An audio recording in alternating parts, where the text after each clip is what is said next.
Alright, settle in folks, because tonight we're delving into a book so infamous, so impactful, it practically invented the witch hunt. We're talking about the Malleus Maleficarum, often translated as the Hammer of Witches. Now, the name itself sounds like something straight out of a heavy metal album, and trust me, the content is just as intense. This book, published in 1487, wasn't just some obscure text gathering dust in a forgotten corner of a library. It was a bestseller. Think of it as the Harry Potter of witch hunting, except instead of spells and magical creatures, it's filled with, let's call them creative interpretations of scripture, folklore, and pure, unadulterated paranoia. So who wrote this masterpiece of fear-mongering? Well, the official authors were two German inquisitors, Heinrich Kramer, also known as Henricus Institoris, and Jacob Sprenger. Kramer was definitely the driving force here. He was, shall we say, enthusiastic about rooting out witches. Sprenger, on the other hand, seems to have been added to the title page for clout, to give the book more authority.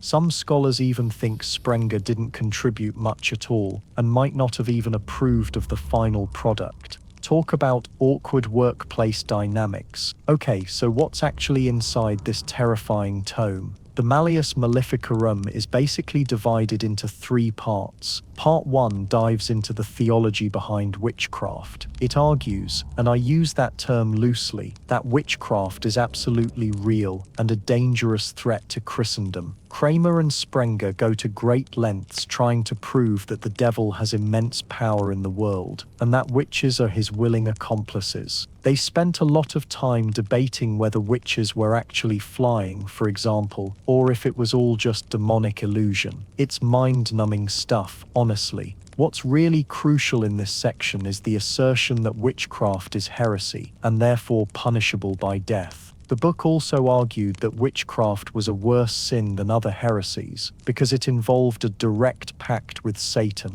Part 2 gets into the practicalities of identifying and dealing with witches. This is where things get really disturbing. It outlines how witches supposedly gain their power, what kinds of spells they cast, spoiler alert. Everything bad that happens is probably a witch's fault, and most importantly, how to identify them. This section is packed with stereotypes, biases, and just plain ridiculous claims about women. Because let's be real, the Malleus Maleficarum is incredibly misogynistic. It argues that women are naturally more susceptible to the devil's influence because they are weaker in faith, intellectually inferior, and I kid you not, more carnal. It's painful to read today, but this kind of thinking was sadly common at the time. The book also gives advice on how to conduct trials, how to interrogate suspects, hint torture is heavily implied, and what kind of evidence is considered admissible, basically anything, even hearsay. Part 3 is all about the legal aspects of witch hunts. It details how judges and inquisitors should conduct trials, what punishments are appropriate, and how to ensure that witches are properly dealt with. This section is basically a handbook for persecuting people. It emphasizes the importance of secrecy, encourages the use of informants, and provides guidelines for extracting confessions. And as we all know, confessions obtained through torture are always reliable, right? Obvious sarcasm is obvious. The Malleus Maleficarum also stresses the need to protect the reputation of the accusers, making it even harder for the accused to defend themselves. Now you might be thinking, okay, that's a pretty awful book, but how much influence could it really have had?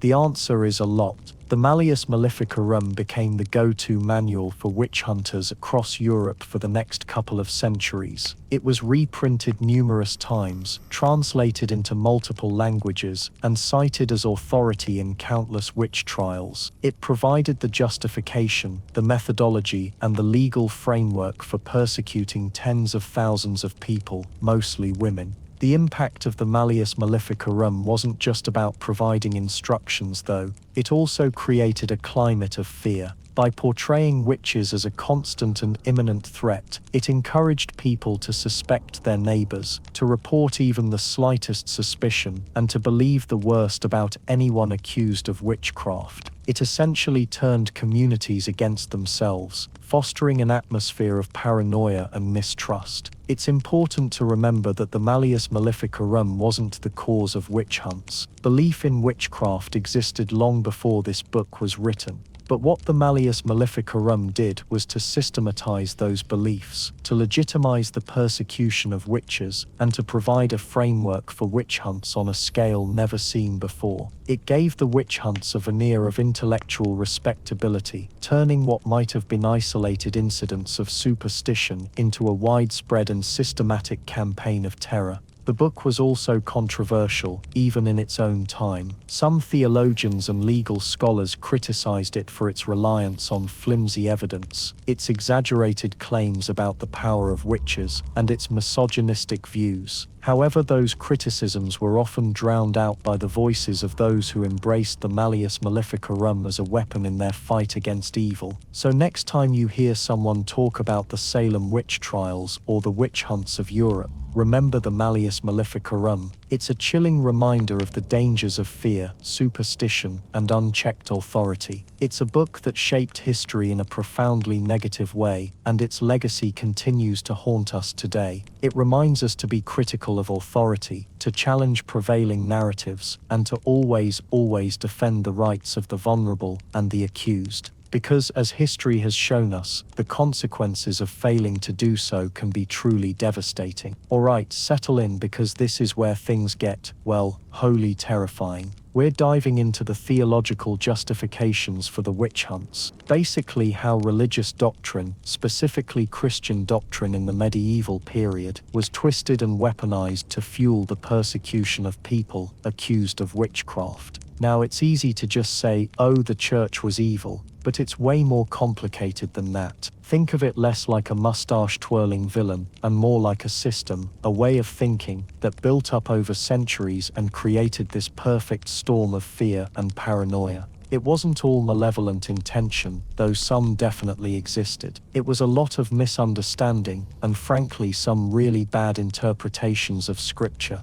The biggest one? The idea of the devil. He wasn't just a cartoon bad guy in a red suit. He was a real and active force, constantly trying to corrupt humanity. This concept comes from the Bible, sure, but medieval theologians really hammered it home. The devil had power, you see, and he used that power to tempt people away from God. And how did he do that? Well, through witchcraft, obviously. Witches became seen as agents of the devil, doing his bidding here on earth. They made pacts with him, traded their souls for dark powers, and then used those powers to do all sorts of nasty stuff. Making crops fail, causing illness, killing livestock, conjuring storms, even just being annoying. Seriously, if your milk curdled, someone nearby might get accused. This idea of a diabolical pact is absolutely crucial. It wasn't just about performing magic. It was about actively choosing evil, renouncing God, and giving your allegiance to the devil. Think of it like joining the dark side in Star Wars, except way less cool and with way more torture. Theologians started pointing to certain Bible verses to back up this idea. Exodus 22:18, "Thou shalt not suffer a witch to live," became the go-to justification for executing people accused of witchcraft. Never mind that the Hebrew word translated as witch probably referred to a poisoner, not someone with supernatural powers. Context, nuance, nah,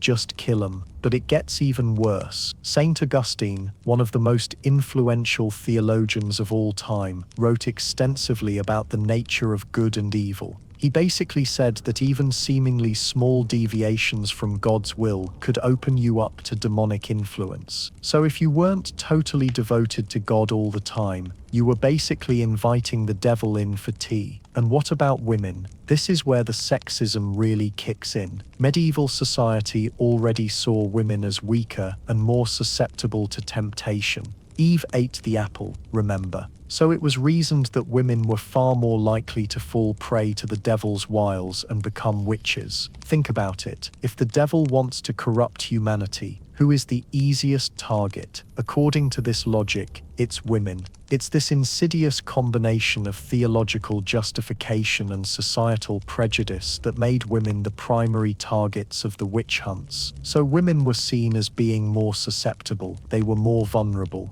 Then there's the concept of heresy. Heresy is basically going against the accepted doctrines of the church, and in the medieval period, heresy was a big deal. It threatened not just religious authority, but the entire social order. If people started questioning the church, who knows what else they might start questioning. Witchcraft became seen as a form of heresy because it involved worshipping someone other than God, the devil, obviously. So hunting witches became seen as a way to protect the church and the entire Christian community from the threat of heresy. It wasn't just about punishing individual wrongdoers, it was about safeguarding the faith and society as a whole. The thing is, this whole system of belief was self-reinforcing. The more people believed in the power of the devil and the threat of witchcraft, the more they looked for witches. And the more they looked, the more they found, or at least accused. And then the confessions. Even if completely bogus, extracted under brutal torture, the confessions of accused witches were often incredibly detailed and lurid descriptions of demonic rituals, orgies with the devil, and all sorts of other depraved activities.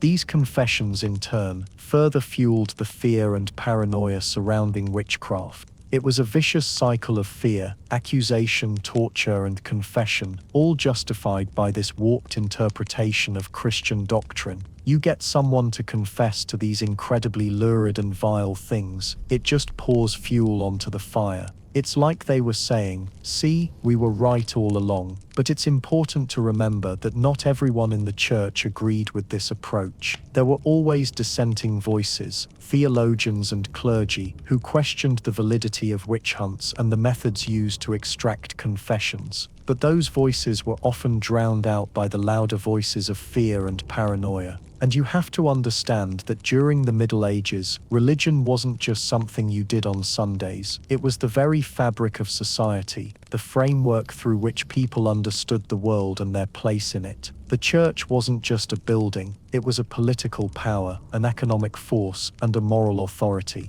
So when the church said something was dangerous, people tended to listen. So next time you hear about the medieval witch hunts, remember that it wasn't just about superstition or ignorance. It was about a complex system of belief that was built on fear, prejudice, and a deeply flawed interpretation of religious doctrine, and it had devastating consequences for countless innocent people. Okay, now take a nice deep breath. We've more to go. Alright, let's dive into the nitty-gritty of why these accusations popped up in the first place. It wasn't just religious fervor, though, that played a big role. It was also about good old social and economic pressure. Think of it like this. When everyone's struggling, they need someone to blame, right? And unfortunately, in the medieval period, that someone often became the local witch. So picture Europe in the late Middle Ages and early modern period. You've got famines, plagues, wars, just a total mess, honestly. The Black Death alone wiped out, like a third to half of Europe's population.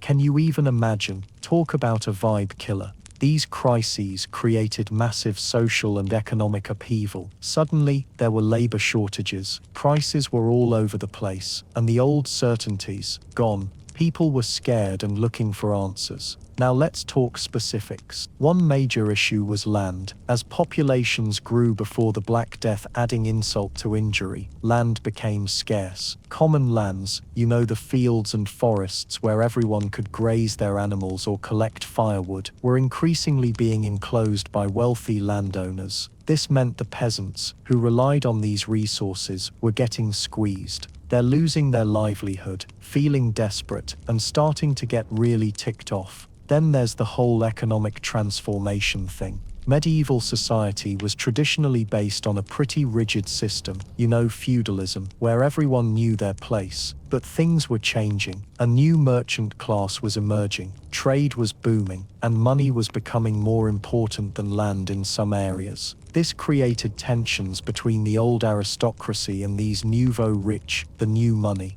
It messed with the social pecking order, and people don't like that.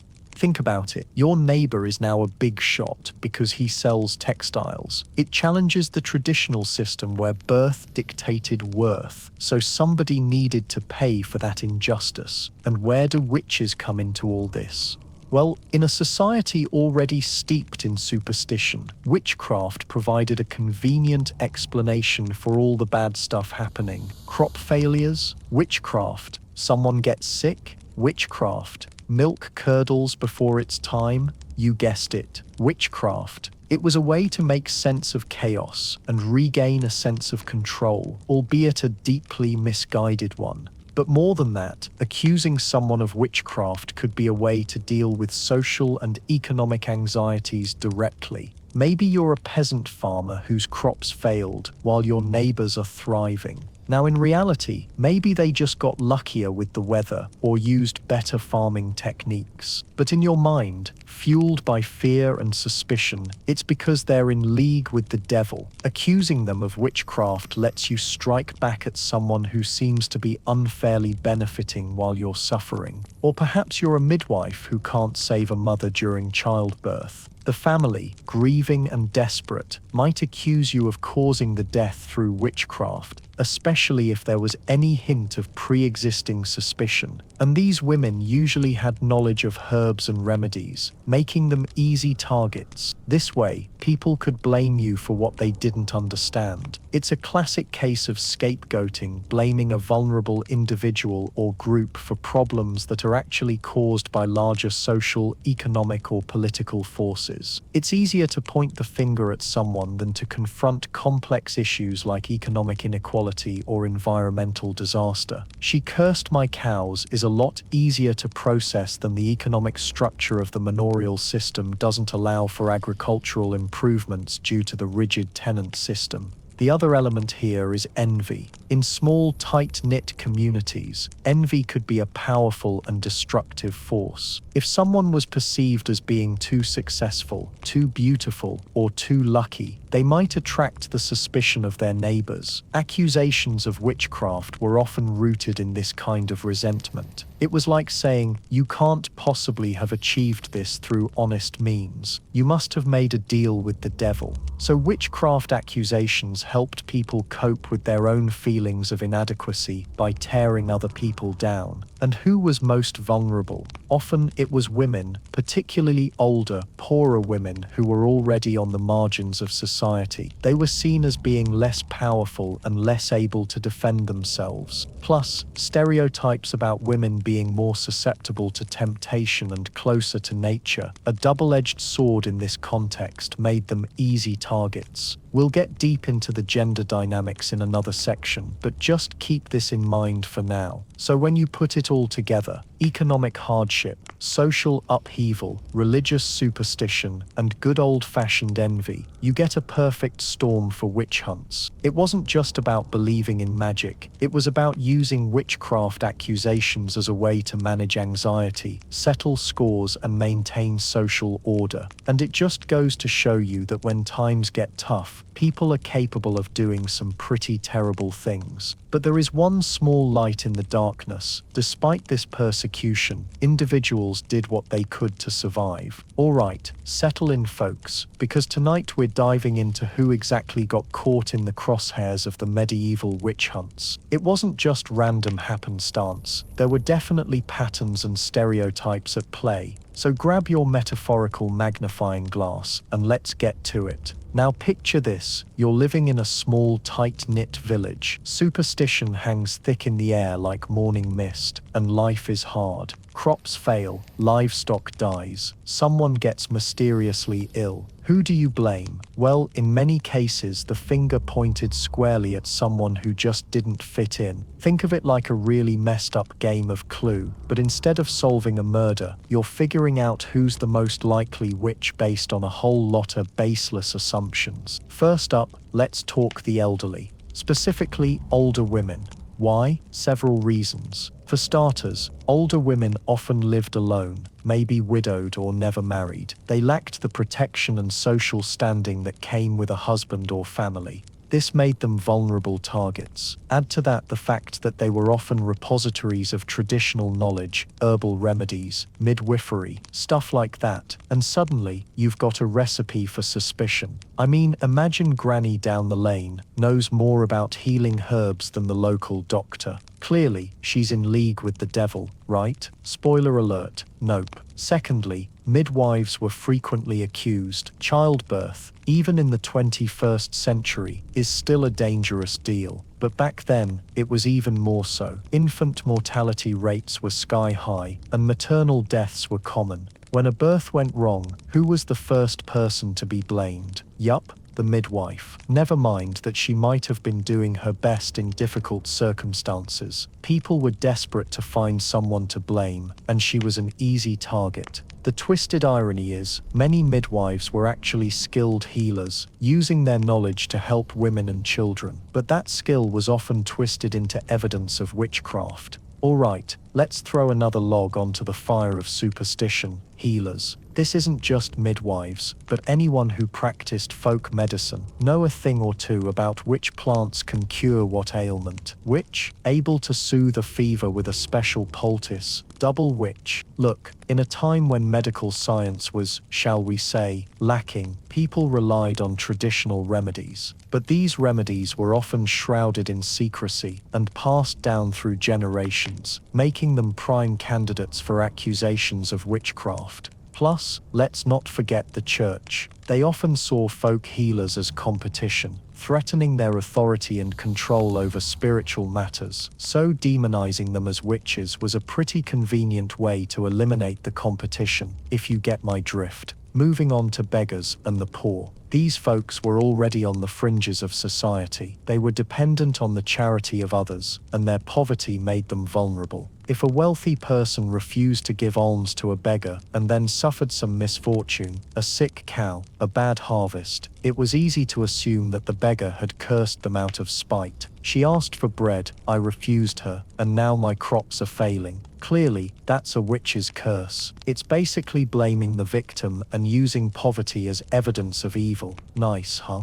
Then there's the socially awkward or eccentric. Basically, anyone who acted a little different could be targeted. Maybe someone was a bit reclusive, preferred their own company, or just didn't follow social norms. People don't understand what they don't know, and when they don't understand, they fear. And fear leads to, well, accusing your neighbor of being a witch. The Middle Ages weren't exactly known for their tolerance of individuality, so anyone who stood out from the crowd was at risk. Okay, let's talk physical appearance. This is where things get really messed up. Certain physical characteristics were often associated with witchcraft. Things like moles, birthmarks, or even just having an ugly face could be seen as signs of the devil's mark. Seriously, if you had a prominent mole, you might as well start packing your bags. These marks were believed to be places where the devil had touched or branded a witch, sealing their pact. It's astonishing how easily people could twist normal physical features into evidence of supernatural evil. Even left-handedness wasn't safe. The left hand was associated with evil. So to recap, old women, midwives, healers, the poor, the socially awkward, and anyone with a mole the wrong place could wind up accused. But let's be real, these were just common starting points. Once suspicion arose, any little thing could be twisted into evidence. A strange dream,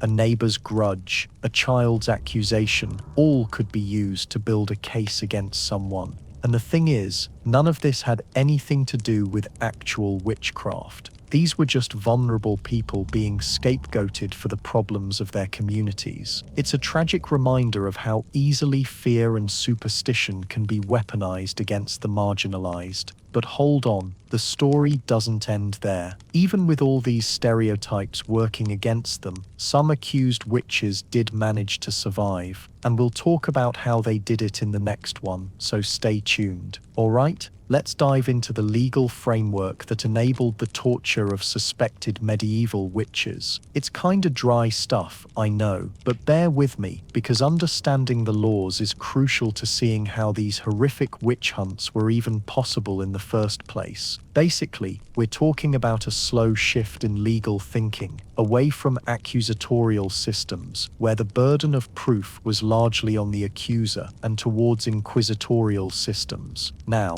what does that even mean? Well, in accusatorial systems, you basically had two people going at it in a trial by combat sort of way, metaphorically speaking, of course. The accused had rights, like the right to present their own evidence and challenge their accuser. It wasn't perfect, but it was a little fairer. But with the rise of inquisitorial systems, the judge or magistrate started taking on a much more active role.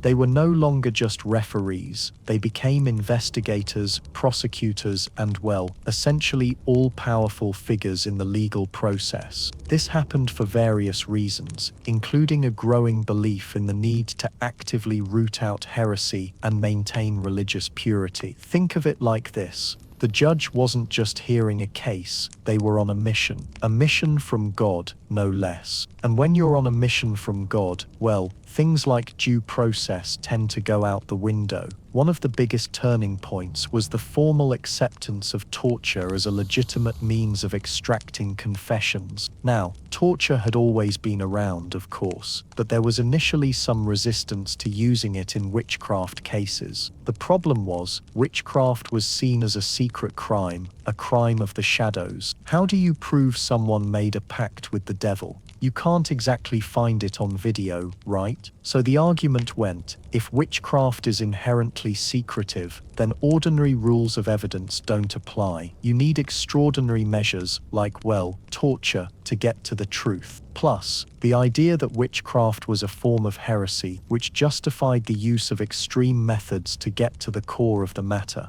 And this isn't just some random opinion, oh no. This becomes enshrined in legal texts and court procedures. You start seeing rules developed on how torture should be applied, like how long it could last, what kinds of instruments could be used, and who was authorized to administer it. It became a whole ugly science. Now, a lot of people think this all came from the Catholic Church, but while the Inquisition played a massive role, it was definitely not the only player here. Secular courts, local magistrates, and even Protestant authorities were all perfectly happy to adopt these practices. Remember, the belief in witchcraft wasn't a Catholic thing or a Protestant thing, it was a widespread belief shared by almost everyone. The famous Malleus Maleficarum, or Hammer of Witches, which we touched on earlier, really helped legitimize torture. While not officially a legal document, it was hugely influential, providing supposed guidelines on how to identify, interrogate, and punish witches. It's like a really terrible how-to guide, filled with horrifying details and justifications for extreme measures. Even worse, courts used it as an authority. And here's another crucial thing. The rules about evidence were often relaxed in witchcraft trials. Hearsay, rumors, and accusations were all given far more weight than they would have been in other types of cases. If enough people thought someone was a witch, that was often enough to bring them to trial, and often enough to convict them.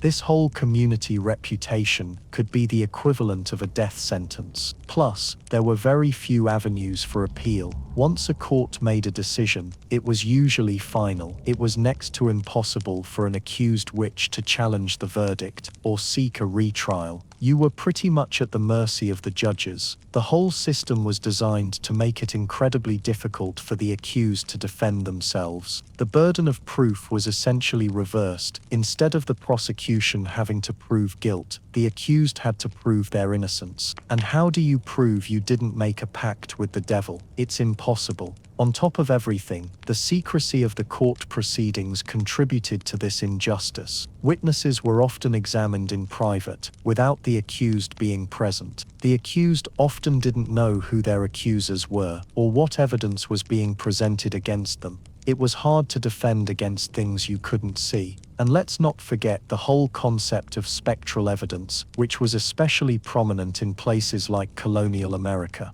This was the idea that if someone claimed to see the accused spirit or specter tormenting them, that could be admitted as evidence in court. I mean, come on, how do you even begin to refute something like that? So all of these factors, the shift to inquisitorial systems, the formal acceptance of torture, relaxed rules of evidence, limited avenues for appeal, secrecy, and spectral evidence, they combined to create a legal framework that was profoundly unfair and that made the persecution of witches not just possible, but almost inevitable. It stacked the deck against the accused in a way that is really shocking to us today, but that was just accepted practice for those in the medieval era. Just awful. Alright, so today we're diving into the not-so-pleasant aspects of medieval witch hunts. Specifically, we're talking torture. Yeah, I know, heavy stuff, but it's crucial to understanding how these witch trials even happened. Grab a comfy blanket. This might get a little intense. So the goal of torture during a witch trial wasn't just about punishment. It was about extracting a confession. Remember, in the eyes of the church and many legal systems at the time, witchcraft was a crime against God, a pact with the devil. And a confession was seen as the ultimate proof, a cleansing of the soul even.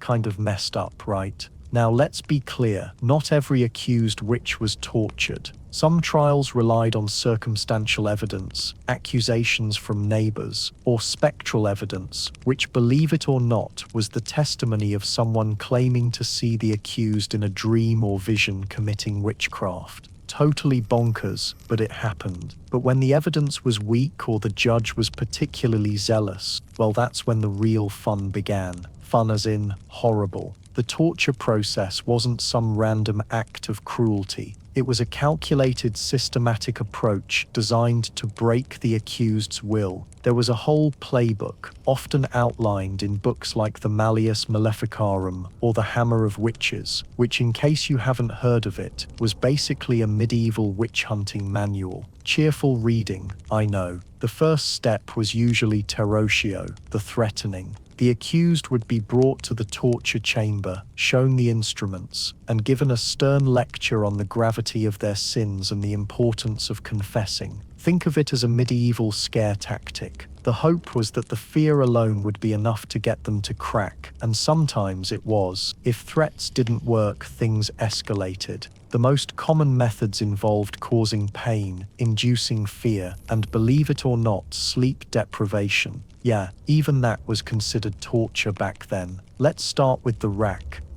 Probably the most iconic torture device of the era. The accused would be tied to a wooden frame, and ropes attached to their limbs would be tightened, stretching their body, slowly. Imagine your joints being pulled apart, your muscles screaming. It could lead to dislocations, torn ligaments, and in extreme cases, death. Lovely. Then there was strappado, or the squassation. This involved hoisting the accused up by their wrists, which were tied behind their back, and then dropping them. Sometimes weights were added to their feet to increase the impact and the pain. The sudden jolt could dislocate shoulders and cause excruciating pain. They often used this one on ladies. You know, dislocate the shoulders. The thumbscrews in boots were also popular. Thumbscrews were small devices that crushed the thumbs, while the boots, often filled with wedges, crushed the feet and shins. These were particularly nasty because they left visible marks, but weren't always immediately life-threatening, allowing for repeated use. Think of it as slow, agonizing pressure.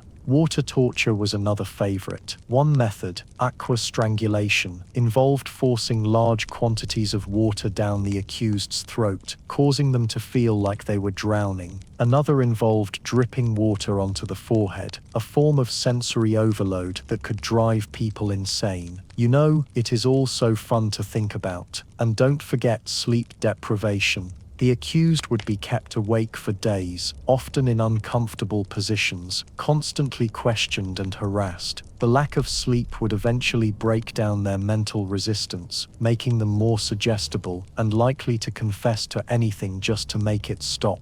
Now you might be thinking, okay, that's awful, but why were they doing all this? Well, as I said, confession was key, but it wasn't just any confession. The inquisitors were looking for specific details, proof that the accused had indeed made a pact with the devil, attended witches' sabbaths, and performed acts of maleficium, or harmful magic. They'd often lead the accused with questions, planting ideas in their head, and then demanding confirmation. Did you fly on a broomstick? Did you renounce God? Did you sacrifice babies to Satan? Okay, maybe not that last one exactly, but you get the idea. The goal was to create a narrative, a story that fit their preconceived notions of what witchcraft was. And here's the really messed up part. Even if the accused confessed, they weren't necessarily off the hook. The confession had to be voluntary, meaning it had to be given without torture. So after the torture session, they'd often be brought back the next day and asked to repeat their confession.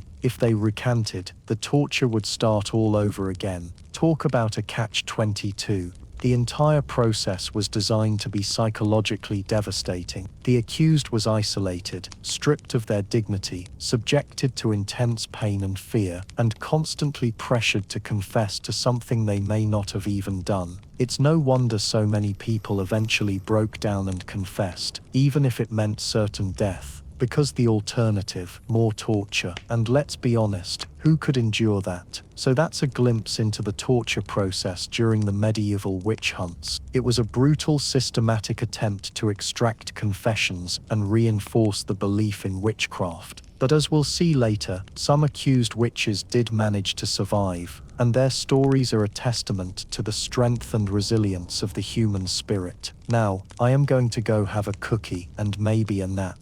You should too. Alright, so confessions under duress, analyzing the reliability of tortured testimony. It's a really heavy topic, but super important for understanding why these witch hunts were so messed up. Okay, so picture this, you're accused of witchcraft, you haven't done anything right. But now you're in a dark, cold cell, probably haven't eaten in days, you're scared, really scared. And then they bring you to the torture chamber.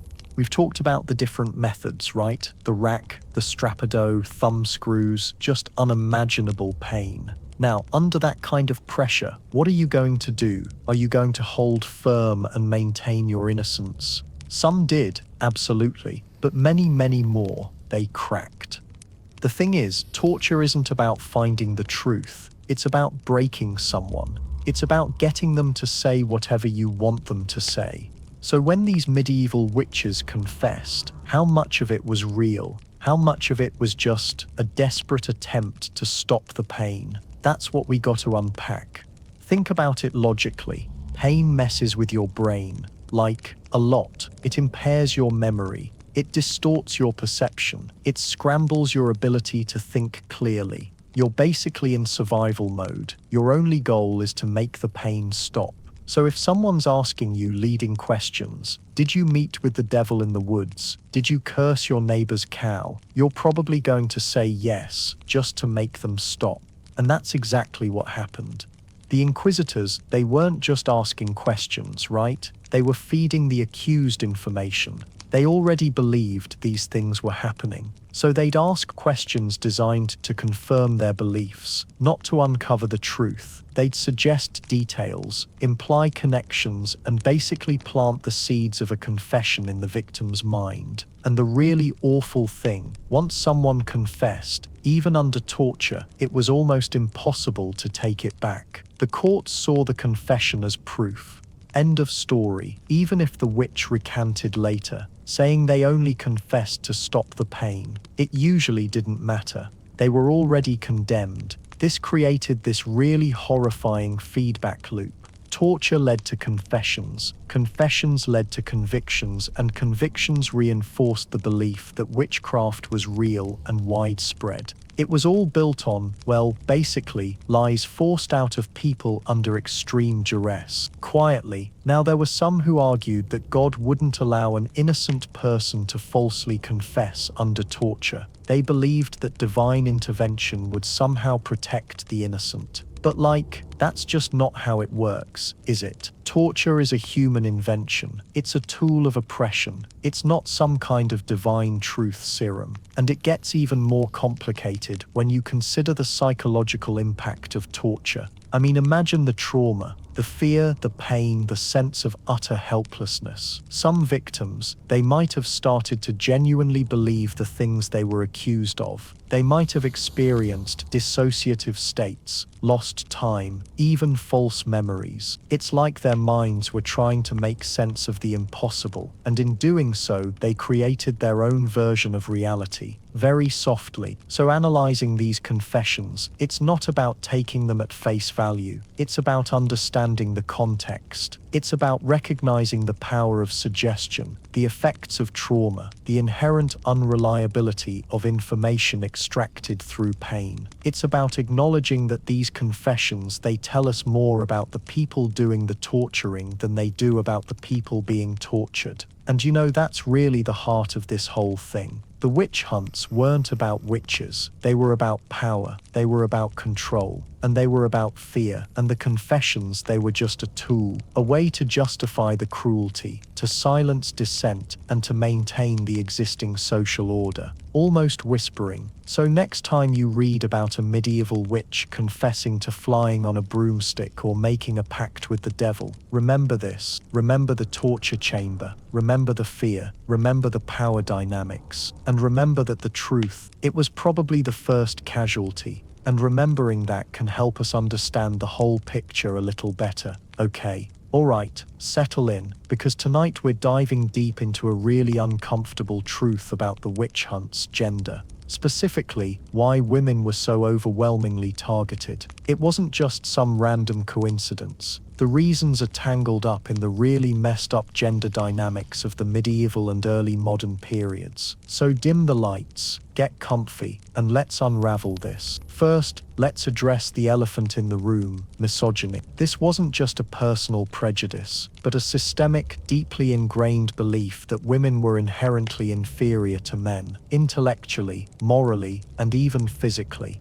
Think of it as the background radiation to everything else we're going to talk about. The church, which wielded immense power at the time, played a significant role in perpetuating this. Remember the story of Adam and Eve. Eve, the woman, was the one who succumbed to temptation, leading to humanity's fall from grace. This narrative wasn't just a biblical tale. It was constantly reinforced in sermons, artwork, and daily life, painting women as inherently weaker and more susceptible to sin. The infamous Malleus Maleficarum, or Hammer of Witches, which we talked about earlier, really drove this point home. This wasn't just some fringe document. It was practically the witch hunter's handbook, and it explicitly stated that women were more prone to witchcraft because of their inherent weakness, both physical and mental. I mean, imagine having an instruction manual for murder that specifically picks on one group of people. Horrific. Beyond theology, women were also viewed as disruptive to the social order. Medieval society was rigidly patriarchal, with men holding almost all the power in politics, in the economy, and in the family. Women were expected to be subservient to their husbands or fathers, primarily occupied with domestic duties and child rearing. Any woman who stepped outside these prescribed roles, or who was perceived as too independent or assertive, could be seen as a threat to this established order. It's like they were trying to shove everyone into boxes, and anyone who didn't fit was suspect. And this is where things get even more twisted. Think about the types of women who were most vulnerable to accusations: widows, single women, older women without male protectors. These were women who often lacked the financial and social support of a husband or father, making them more dependent on the community. But that dependency also made them vulnerable. If they were seen as demanding, difficult, or simply unpleasant, they could easily become targets. Midwives were also particularly susceptible. Childbirth was a dangerous process in the medieval period, and midwives held a position of unique power, overseeing this crucial life event. If a birth went wrong, or if the baby died, the midwife could easily be blamed and accused of using witchcraft to cause the misfortune. It's just terrifying to think that someone trying to help bring life could be killed for it. Herbal healers, women with knowledge of medicinal plants and remedies, were also at risk. In a time when medical care was often scarce and ineffective, these women provided essential health care to their communities. But their knowledge could also be viewed with suspicion, especially if it challenged the authority of male doctors or the church's teachings on illness and healing. It's like saying knowledge is power, but then punishing those who use it. And let's not forget the role of property and inheritance. In many parts of Europe, women had limited rights to own property or inherit wealth. Accusing a woman of witchcraft could be a convenient way for male relatives to seize her assets, or to eliminate a potential competitor for inheritance. It wasn't always about belief, sometimes it was just about greed.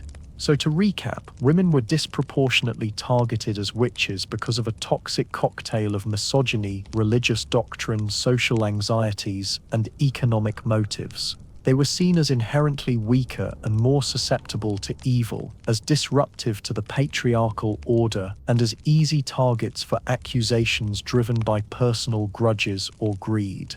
But here's the thing, this isn't just some historical curiosity. The witch hunts serve as a stark reminder of the dangers of unchecked power, of the ease with which fear and prejudice can be manipulated to persecute vulnerable groups. And while we may not be burning witches at the stake anymore, the underlying attitudes and power dynamics that fueled the witch hunts still exist in various forms today.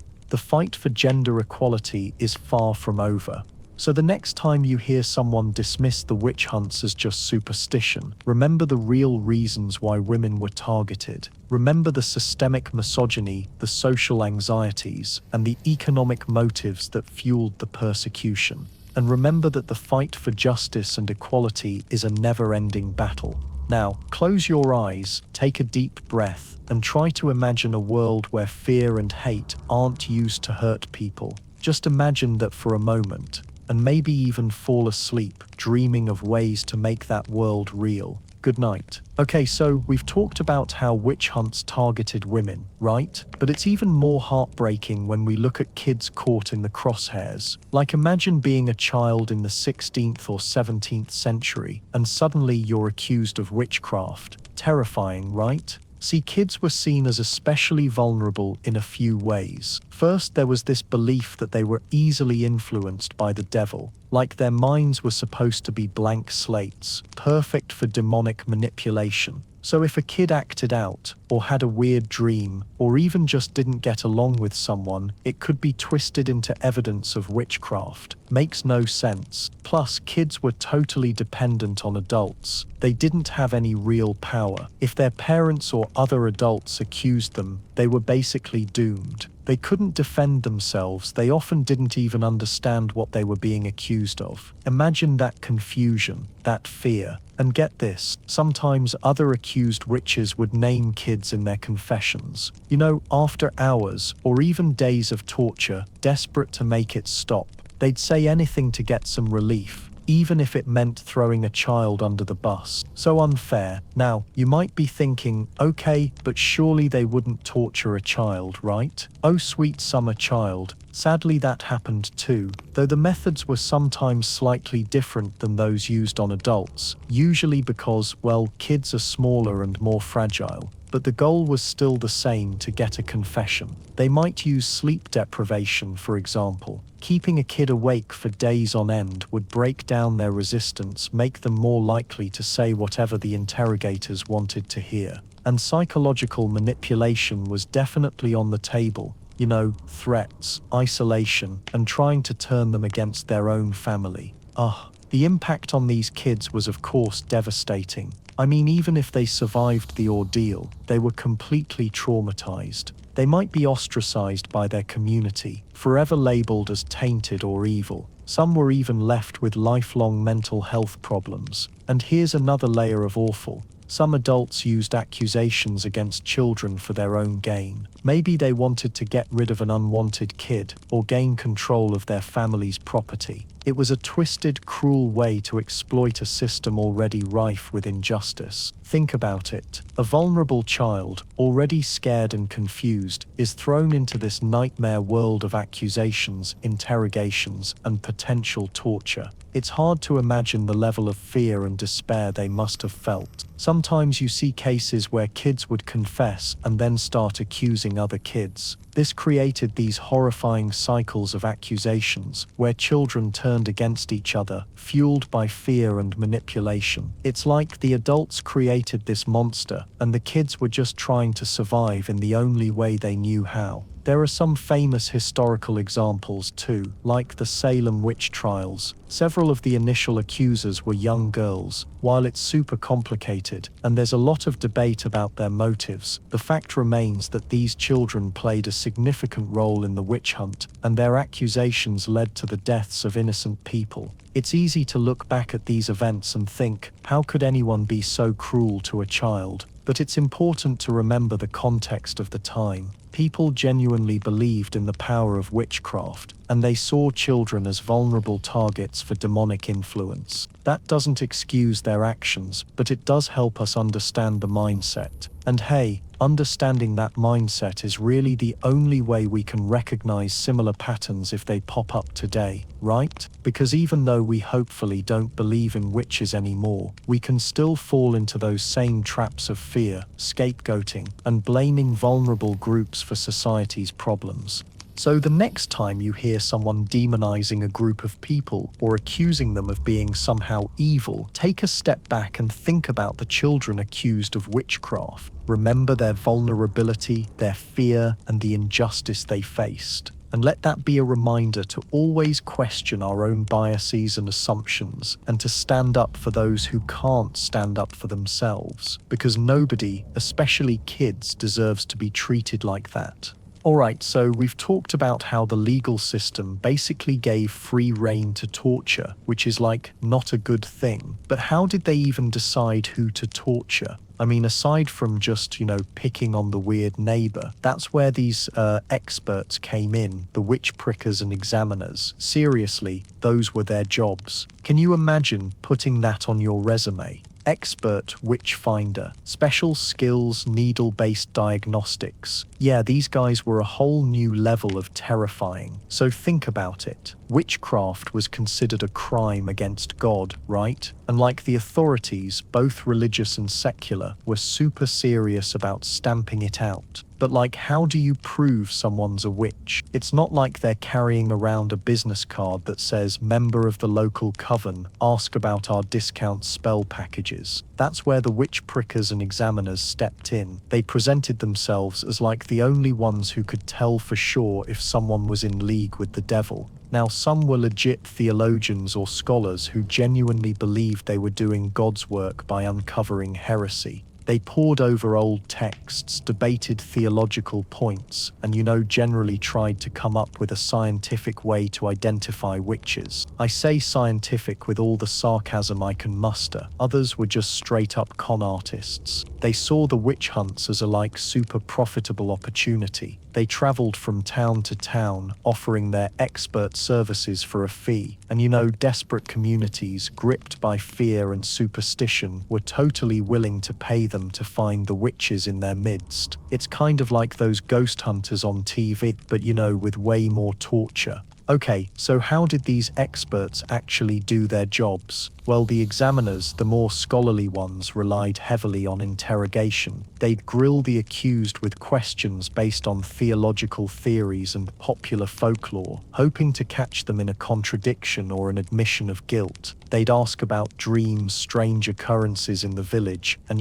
any weird habits the accused might have. And remember, these interrogations often happened after sleep deprivation, isolation, and maybe a little bit of thumbscrew action, so not exactly reliable. But the witch prickers, oh boy, they were a whole different beast. Their expertise was based on the belief that witches bore the devil's mark, a spot on their body that was insensitive to pain and wouldn't bleed when pricked. The idea was that the devil had like physically marked his followers as a sign of their allegiance. Now finding this mark became their whole thing. They'd strip the accused naked, usually in front of a crowd, and shave their entire body. I mean, talk about violating someone every inch. This wasn't just about finding a mark, it was about humiliation and control. Then they'd start poking with needles all over, and they wouldn't just poke gently either. They'd jab and prod, looking for a spot that didn't bleed or cause pain. And surprise, surprise, they almost always found one. But here's the thing, these marks were like totally bogus. They could be anything: scars, moles, birthmarks, even just areas of skin that were naturally less sensitive. And you know, the prickers weren't exactly objective. They wanted to find a mark, so they almost always did. Plus, the needles they used were often retractable, you know, like a magician's prop. They could prick someone and make it look like the needle was going in, but the tip would just slide back into the handle. So no pain, no blood, instant proof of witchcraft. It was all a total scam, and these guys got paid for this. They were making a killing off of people's fear and misery. Some even demanded payment before they started pricking, guaranteeing a positive result, regardless if there was even remotely anything. I mean, it's pretty evil. One of the most infamous witch prickers was a guy named Matthew Hopkins. He was active in England in the mid-17th during the English Civil War. Hopkins called himself the Witchfinder General, and he basically terrorized the countryside, accusing hundreds of people of witchcraft. He was ruthless. He used all sorts of torture techniques, sleep deprivation, forced confessions, and of course the needle test to extract confessions from his victims. And you know, he got rich doing it. He charged each town a hefty fee for his services, and he lived like a king while innocent people were being tortured and executed. Hopkins is considered one of the worst examples of the expert witch hunters. The rise of witch prickers and examiners is a really dark chapter in history. It shows how easily fear and superstition can be manipulated, and how dangerous it is to give power to self-proclaimed experts who have no real qualifications or morals. These guys weren't interested in truth or justice. They were interested in money and power, and they were willing to destroy innocent lives to get it. And the thing is, these kinds of dynamics, they never really go away. So yeah, it's important to remember the history of the witch hunts, not just for the sake of the victims, but to be like super careful about the experts we trust today. Alright, so now we get to the real juicy part. Where were these witch hunts actually happening, and how bad were they? It wasn't like some universal, equally distributed phenomenon across Europe. Nope. The intensity and scope of the witch hunts varied wildly from region to region. Think of it like spicy food. Some cultures like it insanely hot, others prefer a gentle simmer. Same deal here. Let's start with the Holy Roman Empire. Oh boy, this patchwork of principalities, duchies, and free cities was basically the epicenter of the witch craze. We're talking a huge number of trials and executions here. Places like Bavaria, Franconia, and the Rhineland saw some of the most intense persecutions. Why? Well, a few things were going on. First, the political fragmentation meant there wasn't a strong central authority to keep things in check. Local rulers, whether they were princes, bishops, or city councils, had a lot of power to pursue witch hunts if they felt like it. Second, religious tensions were simmering. The Reformation had split the empire, and both Catholics and Protestants were eager to prove their piety and root out what they saw as heresy. Witchcraft naturally became a convenient target. Plus, the 30 Years' War, a brutal conflict that ravaged the empire in the 17th century, created a climate of fear and instability. When everything's falling apart, people tend to look for someone to blame. Now, contrast that with France. France definitely had its share of witch trials, but the overall intensity was lower than in the Holy Roman Empire. The French monarchy, which was becoming increasingly centralized and powerful, exerted more control over the legal system. The Parliament of Paris, the highest court in the land, often reviewed witchcraft cases and sometimes overturned convictions. This created a bit of a check on the excesses of local courts. Also, while religious tensions were present, they weren't quite as explosive as in the Holy Roman Empire. Then we have England. England's witch hunts were quirky. They were less widespread and less deadly than in many parts of the continent.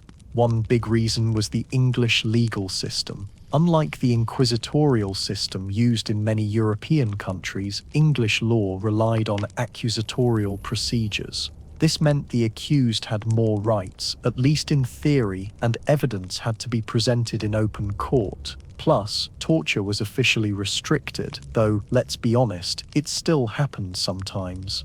The most famous English witch hunt, of course, was the one led by Matthew Hopkins, the self-proclaimed witch-finder general during the English Civil War. Hopkins terrorized East Anglia, accusing and executing dozens of people.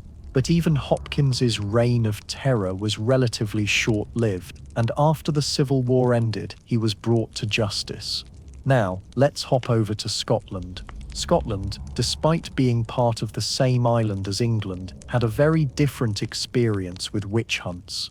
Scotland's witch hunts were intense, brutal, and often fueled by religious zealotry. The Scottish Kirk, the Presbyterian Church, played a major role in promoting the belief in witchcraft and encouraging prosecutions. The Scottish legal system was also less protective of the accused than the English system. Torture was used more freely, and confessions obtained under duress were often accepted as evidence. The North Berwick witch trials in the late 16th century were particularly notorious, involving accusations of plotting against the king and raising storms to sink ships. And what about Spain and Italy? These countries, dominated by the Catholic Church, had their own unique approach to witchcraft. The Spanish Inquisition, while infamous for its persecution of heretics, actually took a relatively skeptical view of witchcraft. While they certainly prosecuted some witches, they were often more concerned with other forms of religious deviance. Italy was similar, with the Roman Inquisition keeping a close eye on witchcraft, but generally avoiding the mass panics that swept through other parts of Europe.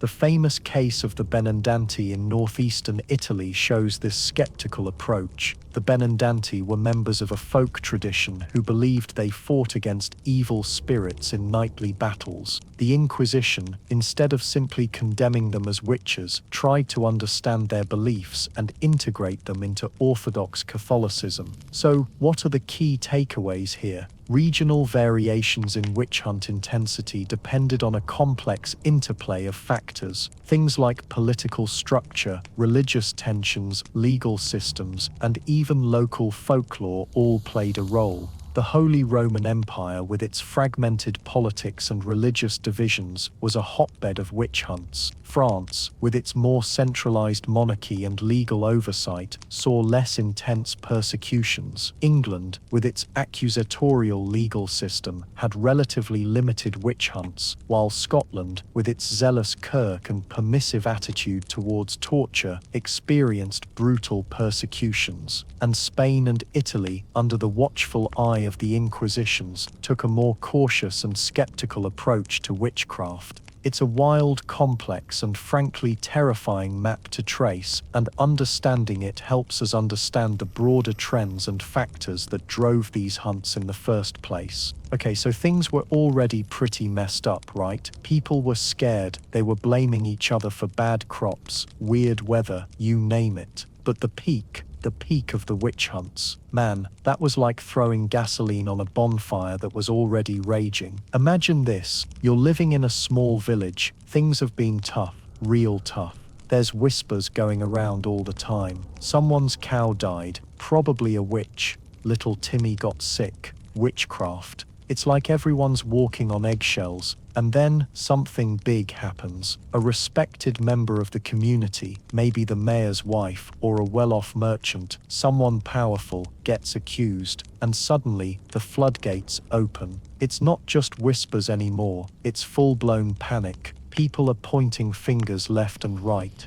Oh yeah, I always thought Agnes was a bit strange. Remember that time Martha glared at my prize-winning pig? And this is where things get truly scary. See, it's not just about pointing fingers, it's about self-preservation. If you're accused of being associated with a witch, even knowing a witch, you're in danger. So people start accusing others to protect themselves. It's like a twisted game of survival. Think of it like this. If everyone is scrambling to get out of a room, they can get trampled. In the peak of the witch hunts, everyone wanted to prove they weren't witches. They needed to point at someone else and shout witch. This leads to mass accusations, entire families being dragged before the courts. And remember, the courts are already operating under this guilty until proven innocent kind of mindset. The accusations become the evidence. You could have literally just looked at someone funny, and people would swear you were casting a spell on them, and swear again to the judges. One of the things that really fueled this heightened panic was the fear of demonic influence. People genuinely believed that witches were working directly with the devil to bring about the apocalypse, or at least to harm their community. And it wasn't just the uneducated peasants, you see. Educated people believed it too. You've got priests, lawyers, even some doctors, genuinely convinced that witchcraft was a real and present danger. And this fear got amplified by these books that were floating around. Stuff like the Malleus Maleficarum, yeah, that one again, sorry. You've got these incredibly detailed descriptions of what witches supposedly do, the kind of rituals they perform, and the kind of powers they wield. And it's like people are reading these books, and suddenly they're seeing evidence of witchcraft everywhere. Oh, Agnes always keeps to herself. She must be having orgies with the devil. It's completely bonkers, but it's the reality they're living in. The hysteria just builds and builds. Another thing, the authorities, they would take these accusations so seriously that they almost wanted to have a witch hunt. Some town leaders saw witch hunts as a way to consolidate power. If people are scared and looking for someone to protect them, who are they going to turn to? The authorities. I can almost imagine them saying, "We will root out this evil, trust us." It gave them legitimacy, and it also allowed them to get rid of political enemies or anyone who was just a general nuisance. I can't imagine what it felt like, living under such circumstances. And it wasn't just about individual accusations either. Sometimes entire towns would become gripped by this collective hysteria. You've got these mass trials where dozens, even hundreds of people would be accused at the same time. Can you believe that? Imagine the chaos, the fear, the sheer insanity of it all. And a lot of the time, they'd rely on things like spectral evidence, which is where someone claims to see the spirit of the accused tormenting them in a dream or vision. Utterly bogus, obviously, but enough to get people convicted, tortured, and executed. Insane. This heightened panic wasn't just some fleeting moment either. In some regions, it could last for years, even decades, and the consequences were devastating. Thousands upon thousands of innocent people lost their lives, their reputations destroyed, their families torn apart. It's a truly dark chapter in human history, and it serves as a stark reminder of the dangers of fear, mass hysteria, and the abuse of power. The sheer scale of accusations during the peak of the witch hunts reveals just how easily societies can descend into paranoia and violence. This period of heightened panic and mass accusations just shows that in difficult times, people are scared and will point fingers for almost any reason. Okay, so let's talk about something really heavy, something that kind of casts a shadow over everything we've discussed so far. We're diving into the psychological impact of torture during these witch trials, and trust me, it's not pretty. Grab a blanket, maybe some tea. This is gonna be a tough one to drift off to, probably.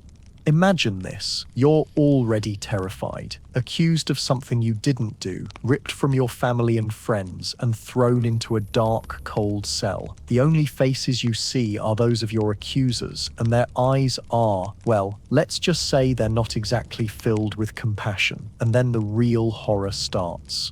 Torture wasn't just about inflicting physical pain. It was a deliberate assault on the mind designed to break you down completely. We're talking about trauma, dissociation, and for many, a complete mental breakdown. Think about it. The goal wasn't just to get a confession, it was to rewrite your reality. First, let's unpack the trauma. What happens when someone experiences prolonged, intense pain and fear? Well, your brain kind of goes into survival mode. The amygdala, that little almond-shaped part of your brain that deals with emotions, goes into overdrive. It's constantly firing off signals that scream danger, danger. This triggers a cascade of stress hormones like cortisol and adrenaline, flooding your system. Now, in a normal situation, this stress response is helpful. It gets you ready to fight or flee. But under torture, there's no escape. The pain just keeps coming. The fear just keeps mounting. Your body is stuck in a perpetual state of high alert, and eventually, that takes a huge toll. Sleep becomes a distant memory. Nightmares become your new reality. Every creak, every shadow triggers a flashback. You're constantly re-experiencing the terror, the pain, the helplessness. It's like being trapped in a never-ending horror movie, and you're the star. And that's just the beginning. Prolonged trauma can actually change the structure and function of your brain. Studies have shown that it can shrink the hippocampus, which is crucial for memory and learning. This can make it harder to form new memories, to concentrate, to even understand what's happening to you. It can also mess with your ability to regulate emotions, leading to increased anxiety, depression, and even rage. Then there's dissociation. This is another survival mechanism that the brain uses to cope with overwhelming trauma. It's basically a way of detaching yourself from the reality of what's happening. Imagine watching your torture from outside your body, like you're watching a movie. You can see it, you can hear it, but you don't feel it. Or at least you don't feel it as intensely. Dissociation can take many forms. Some people experience a sense of unreality, like the world around them isn't quite real. Others feel detached from their bodies, like they're floating above themselves. And still others develop amnesia, forgetting entire chunks of time. Now, dissociation can be helpful in the short term, allowing you to endure the unbearable. But long term, it can create even more problems. It can make it hard to connect with others, to form healthy relationships, to even know who you are. It's like building a wall around yourself, but that wall can end up trapping you inside. And finally, we have to talk about mental breakdown. For many accused witches, the combination of trauma, dissociation, and sheer terror led to a complete shattering of their mental state. They lost their grip on reality. They started hearing voices, seeing visions, believing things that weren't true. Think about what the inquisitors were doing. They were systematically dismantling a person's sense of self. They were stripping away their identity, their beliefs, their memories. They were replacing it with a new reality, one where they were guilty, evil, and deserving of punishment. Under that kind of pressure, it's no wonder that so many people cracked. It wasn't just about confessing to witchcraft. It was about internalizing the belief that you were a witch. It was about accepting the Inquisitor's version of reality as your own. And here's the really messed up part. These mental breakdowns were often seen as proof of witchcraft. The Inquisitors believed that the devil was working through these people, driving them insane. So the more unhinged someone became, the more convinced they were that they were dealing with a genuine witch. It was a self-fulfilling prophecy of the worst kind. So when we talk about the confessions of medieval witches, we have to remember the context in which those confessions were obtained. These weren't voluntary admissions of guilt. They were the desperate cries of people who had been pushed to the very edge of sanity. They were the broken echoes of minds shattered by torture, and it's important to remember and acknowledge that, especially as we think about truth and justice today. It's a dark chapter in history for sure, but we need to understand it to prevent it from happening again. And knowing the full extent of the psychological damage makes it even more important to remember the names of the accused witches and the injustices they faced. I think that's enough of that. I don't know about you, but I could really use a cup of tea right now. Maybe something with chamomile, something calming. Alright, so we've talked a lot about how the witch hunts worked, the terrible torture they inflicted, and all the ways the system was rigged against the accused. But what about fighting back? It's easy to imagine everyone just cowering in fear, accepting their fate. But thankfully, that wasn't always the case. People did resist, and their stories, though often buried, deserve to be told. It's important to understand that resistance in this context wasn't always some grand organized rebellion. More often, it was subtle, personal, and incredibly risky. Think of it as a survival strategy, disguised as defiance, openly challenging the authorities or the Malleus Maleficarum. That witch hunter's handbook was basically signing your own death warrant. So resistance had to be clever. One form of resistance, and probably the most common, was simply refusing to confess. Now I know, after hearing about the torture methods, that sounds almost impossible. But some individuals remarkably held firm. They endured the rack, the strappado, sleep deprivation, everything thrown at them. Maybe they were incredibly strong-willed, maybe they believed deeply in their innocence, or maybe they knew that a confession, even a false one, would condemn not just them, but also their families and neighbors. Think of the immense pressure. They're not just fighting physical pain, they're battling the psychological onslaught, the isolation, the constant questioning, the fear of eternal damnation that the inquisitors are hammering into them. To stay silent, to refuse to incriminate themselves or others, that took an almost superhuman level of courage. And sometimes, even after confessing, individuals would recant. They'd publicly denounce their own confessions, claiming they were made under duress. This was incredibly dangerous. It risked even more severe torture, and almost certainly guaranteed execution. But it was a powerful statement. It exposed the injustice of the process, even if it couldn't change the outcome. Beyond individual acts of defiance, there were also instances of communities protecting their own. This often took the form of hiding accused individuals, helping them escape, or even subtly sabotaging the witch hunts.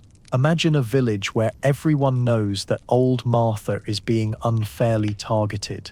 Maybe they quietly provide her with food and shelter, helping her disappear into the surrounding woods. Maybe they spread rumors that she's already fled, making it harder for the witch hunters to track her down. These acts of communal resistance were delicate and difficult. Entire villages could be punished for harboring a witch, so secrecy and solidarity were essential. We often only hear about the instances where communities turned on each other, fueled by fear and suspicion. But it's important to remember that there were also communities that stood together, prioritizing loyalty and compassion over blind obedience. Now, finding concrete examples of successful community resistance is tough. These actions were by their very nature clandestine and undocumented, but we can infer their existence from accounts of witch hunts that mysteriously stalled, or accused individuals who vanished without a trace. Sometimes the very lack of evidence is the strongest evidence of resistance.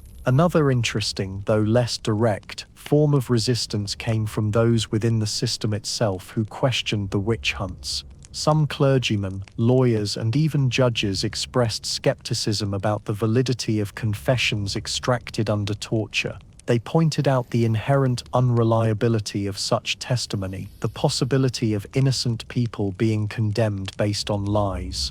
These voices, though often marginalized or silenced, helped to chip away at the foundations of the witch hunts. They introduced doubt, encouraged critical thinking, and provided a potential avenue for legal challenges. It's a slow process, but their persistent questioning contributed to the gradual decline of the witch hunts over time. Think of it like this: each act of resistance, whether individual or communal, whether overt or subtle, was like a small crack in the wall of the witch hunt system. One crack might not seem like much, but over time those cracks multiplied, weakening the entire structure. And then there were those who actively spoke out against the witch hunts, even at great personal risk. Figures like Johann Weyer, a 16th century physician, challenged the prevailing beliefs about witchcraft and demonic possession. He argued that many of the accused were simply suffering from mental illness or delusion, and that torture was a barbaric and ineffective way to determine guilt or innocence.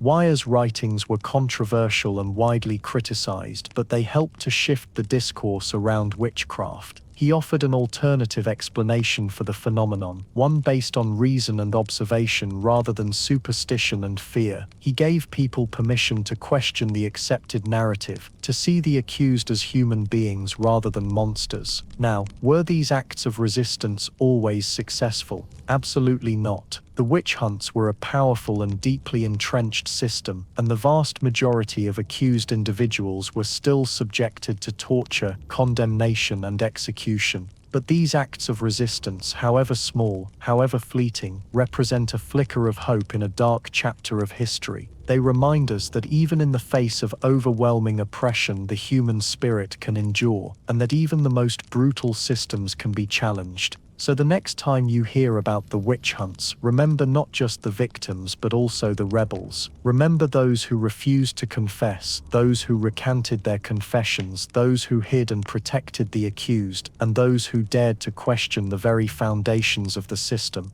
Their stories are a testament to the power of resistance and a reminder that even in the darkest of times, hope can still be found, and that standing up to injustice, even when it seems impossible, is always worth fighting for. Okay, so tonight we're diving into something a little spooky, well, maybe just misunderstood. We're talking about the role that good old-fashioned folklore and traditional beliefs played in those witchcraft accusations back in the medieval period. Now, I know, you might be thinking torture and folklore don't exactly seem to mix, but trust me, these seemingly harmless stories and customs were often the spark that ignited the whole terrifying witch hunt bonfire. Think about it, before the printing press really took off, and before everyone and their grandma had access to information and facts, people relied heavily on oral traditions, stories passed down through generations, tweaked and embellished along the way. These weren't just bedtime tales, they were the way people understood the world, explained the unexplainable, and coped with the uncertainties of life. And a lot of those stories involved, well, things that went bump in the night. We're talking about creatures like fairies, not the cute, sparkly kind, but the mischievous, sometimes downright malevolent ones, who could steal your children, ruin your crops, or lead you astray in the woods. We're talking about spirits of the dead, who might linger around, either to help or to haunt. And of course, we're talking about the devil himself, always lurking in the shadows, ready to tempt the vulnerable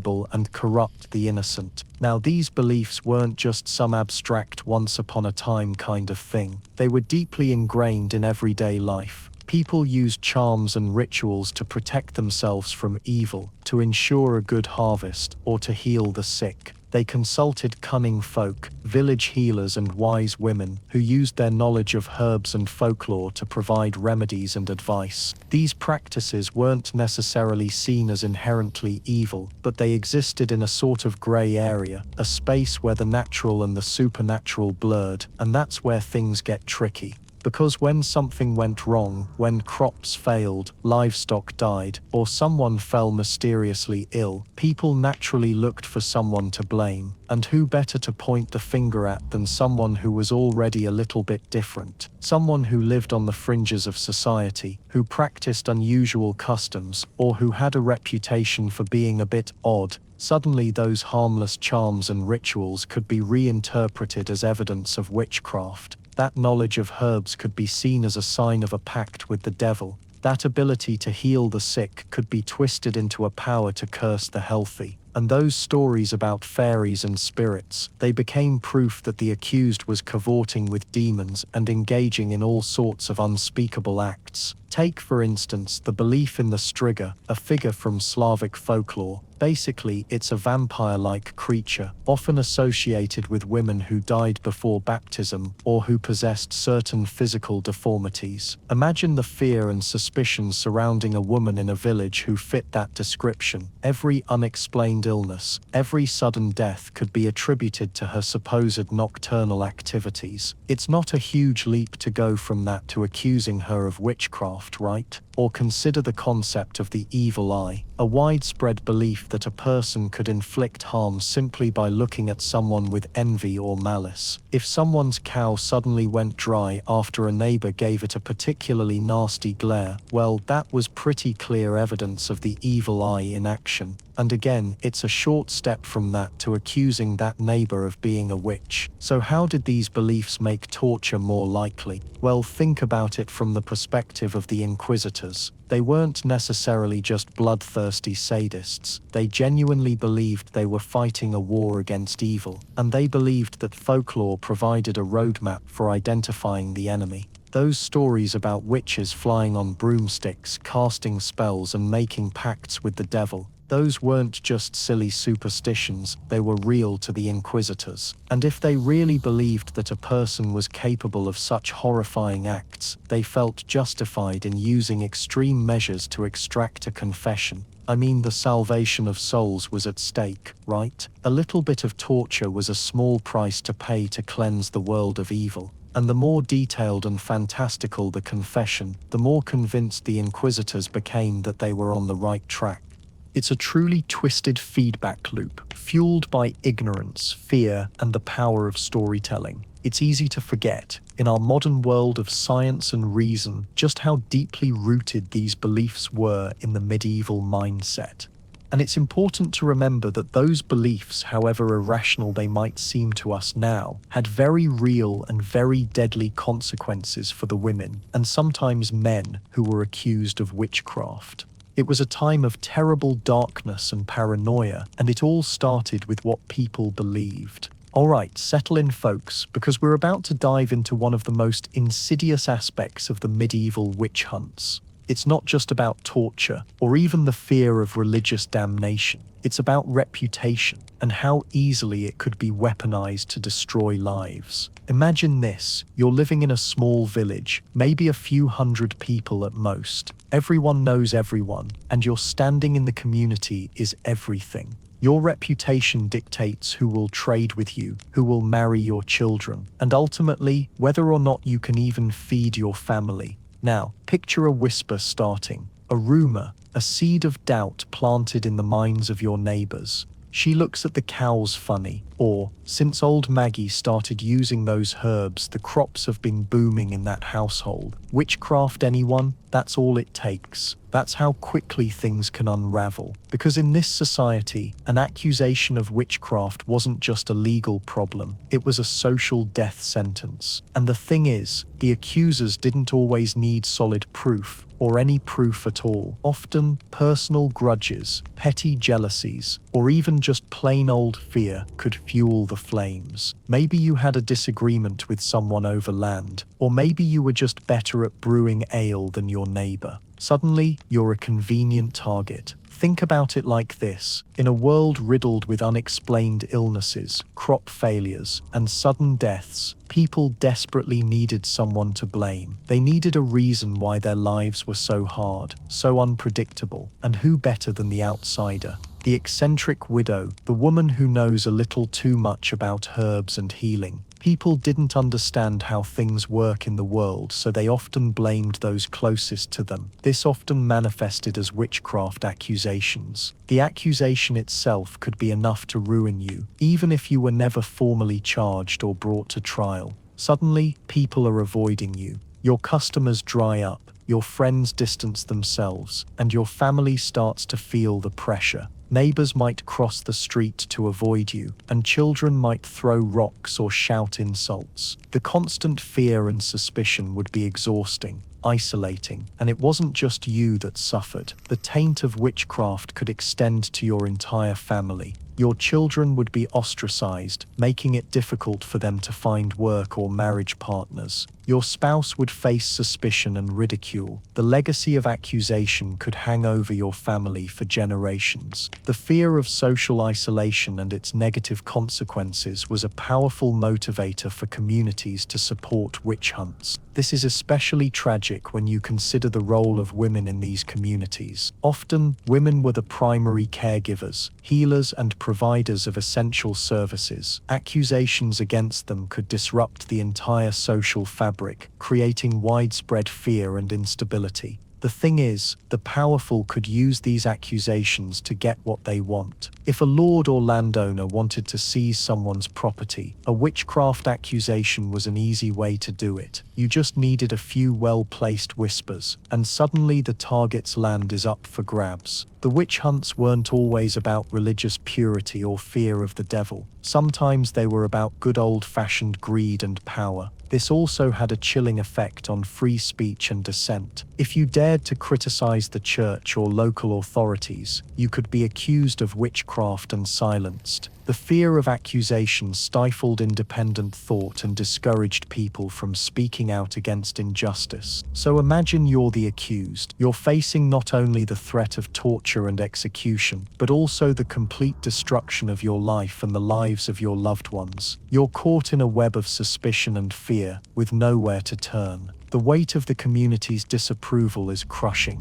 the psychological toll immense, and the cruelest part, there was often no way to clear your name. Even if you were acquitted, the suspicion would linger. The damage to your reputation was often irreparable. People would always wonder, was she really innocent, or did she just get away with it? It all goes back to the power of suggestion. If enough people believe something, it becomes reality, regardless of the truth. In the context of witch hunts, this meant that even the most baseless accusations could have devastating consequences. The constant threat of accusation created an atmosphere of paranoia and fear, not just for the accused, but for everyone. Neighbors were suspicious of each other, friendships frayed, and communities fractured. It was a toxic environment where trust was eroded, and the social bonds that held society together were weakened. And this environment of fear wasn't accidental. It was often deliberately cultivated by those in power to maintain control. By creating a climate of suspicion and paranoia, they could silence dissent and maintain their authority. The impact on families was especially devastating. Children were often orphaned when their parents were accused, left to fend for themselves in a world that had turned against them. The trauma of witnessing the torture or execution of a loved one could haunt them for life. And let's also recognize a lot of people genuinely believed in witchcraft. The fear was real. They weren't just putting on a show. Superstition and fear, combined with social and economic pressures, created a perfect storm for the witch hunts to flourish. In conclusion, understanding the power of reputation is key to understanding the witch hunts. It wasn't just about religious fervor or superstitious beliefs. It was about the way society was structured, how power was distributed, and how easily people's lives could be destroyed by rumors and accusations. It was a system that preyed on fear, suspicion, and the fragility of social standing, leaving a lasting scar on countless lives and families. Stay tuned for our next episode where we cover survival strategies for accused witches. It's not all doom and gloom, and some people did find ways to navigate this horrific time in history. Alright, settle in folks, because we're about to dive into the nitty-gritty of how some folks accused of witchcraft back in the day managed to wriggle their way out of, or at least soften the blow of, the whole torture situation. It wasn't exactly a walk in the park, and let's be clear, most didn't make it, but there were strategies. First up, we've got to talk about playing dumb, or at least dumber than you actually are. Now I know, it sounds insulting, but hear me out. The inquisitors, the guys running the show, often had this image of witches as being clever, cunning, almost supernaturally intelligent. Lean into the opposite. Act confused. mumble, claim a bad memory. If they're expecting a mastermind, being a simpleton can throw them off. Make them doubt that you're capable of making any deal with the devil. We want to cultivate doubt, which is hard with your skin peeling off, mind you. Then there's the art of the stall. Think of it as the medieval equivalent of "I'm sorry, I can't come to the phone right now." Delay, delay, delay. Ask for clarifications, even on things that seem obvious. Claim you don't understand the questions. Pretend to misunderstand the language being used if there are translation issues. Plead illness, fatigue, or just sheer emotional distress. Every minute they spend explaining something is a minute they're not spending tightening the thumb screws. The goal is to drag things out long enough that maybe, just maybe, something changes. A witness recants, a powerful friend intervenes, or the inquisitor just gets bored. Okay, the getting bored thing is a long shot. But hey, we're talking about survival here, and sometimes it comes down to the tiniest sliver of hope.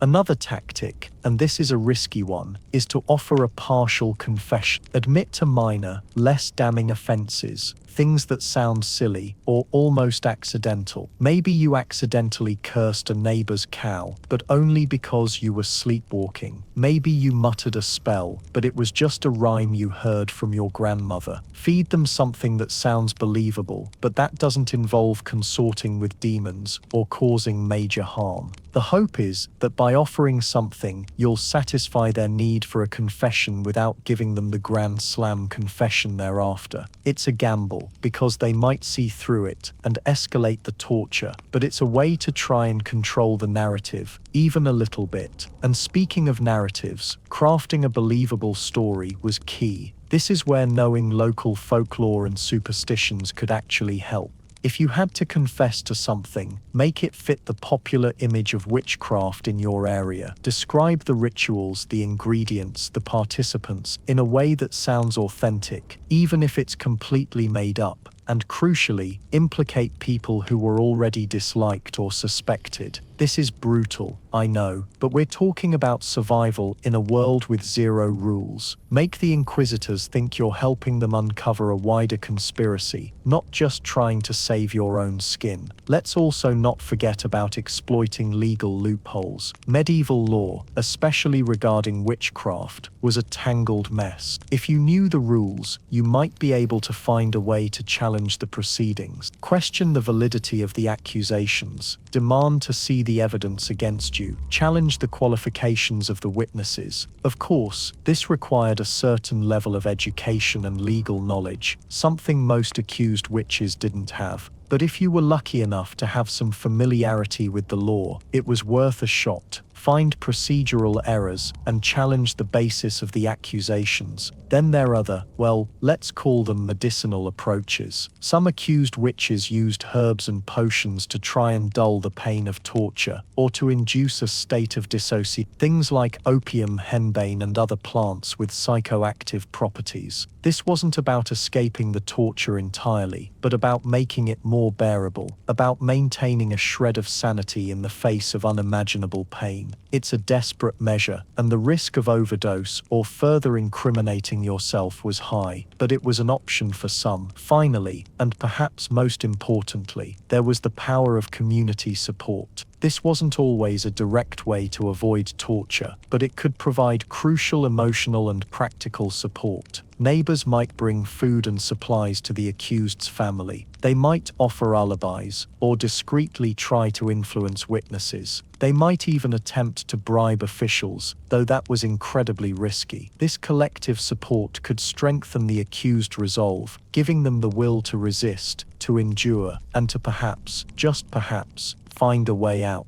Now let's pause and reflect how that last one sounds so powerful and hopeful, as it should be, as the need to remember the collective force of a community is the only thing that can save us all. The truth is, survival in a witch hunt was a long shot. Torture was designed to break people, and it usually worked. But these strategies, these small acts of resistance, these glimmers of hope, they offer a glimpse into the resilience and resourcefulness of people facing impossible odds. It's a reminder that even in the darkest of times, the human spirit can find ways to endure, to resist, and to fight for survival, no matter how slim the chances may seem. And on that somewhat uplifting note, maybe time for a nice warm cup of tea. Yeah, good. Alright, so let's dive into a fascinating, often overlooked aspect of those dark times, the community support networks that emerged to help accused witches. It's easy to picture these villages as monolithic entities consumed by fear and suspicion, but the reality, like most things, was far more nuanced. So settle in, maybe grab a warm drink, and let's explore how neighbors helped accused witches. Now, before we go any further, it's important to remember that the level of support varied wildly.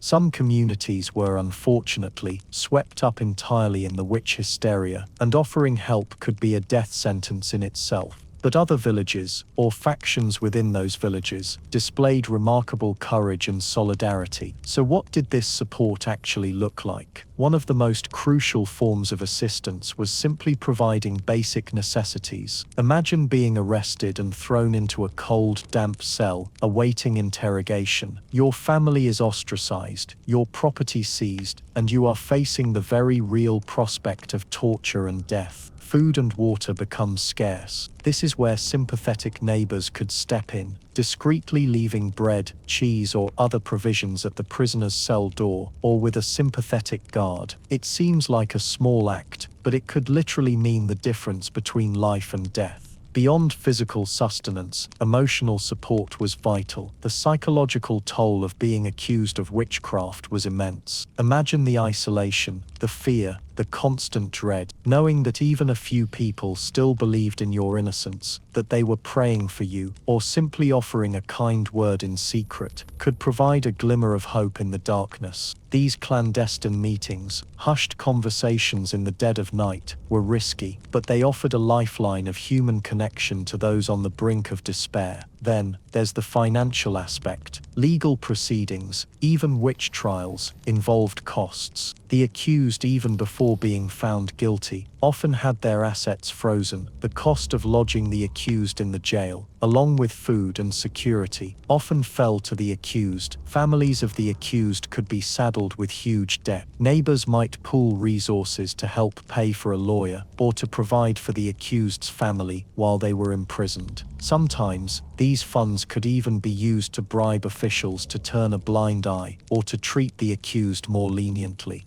And speaking of lawyers, finding someone willing to defend an accused witch was a monumental challenge. Many lawyers feared association with the accused, as it would harm their own reputation, and by extension, their ability to provide for their family. But some brave souls, motivated by a sense of justice or perhaps by personal ties to the accused, were willing to take on these cases. Even if they couldn't secure an acquittal, a skilled lawyer could at least slow down the process, challenge the evidence, and try to mitigate the severity of the sentence. These lawyers would challenge accusations like spectral evidence and the reliability of confessions given under torture. Another form of support involved actively challenging the accusations. This was, of course, incredibly dangerous, as it could draw suspicion onto the person offering the challenge. But in some cases, individuals were willing to step forward and testify to the accused's good character, to refute specific accusations, or to point out inconsistencies in the evidence. This was particularly effective when the accuser was someone with a personal grudge against the accused, or when the accusations were based on flimsy or superstitious grounds. Think of that one person, or maybe a couple of people, who stick up for you when you're getting a hard time. Sometimes, the support took the form of actively helping the accused escape. This was obviously the riskiest option of all, but it did happen. Sympathetic guards might be bribed to leave a cell door unlocked, or neighbors might help the accused flee into the woods or across the border to a safer jurisdiction.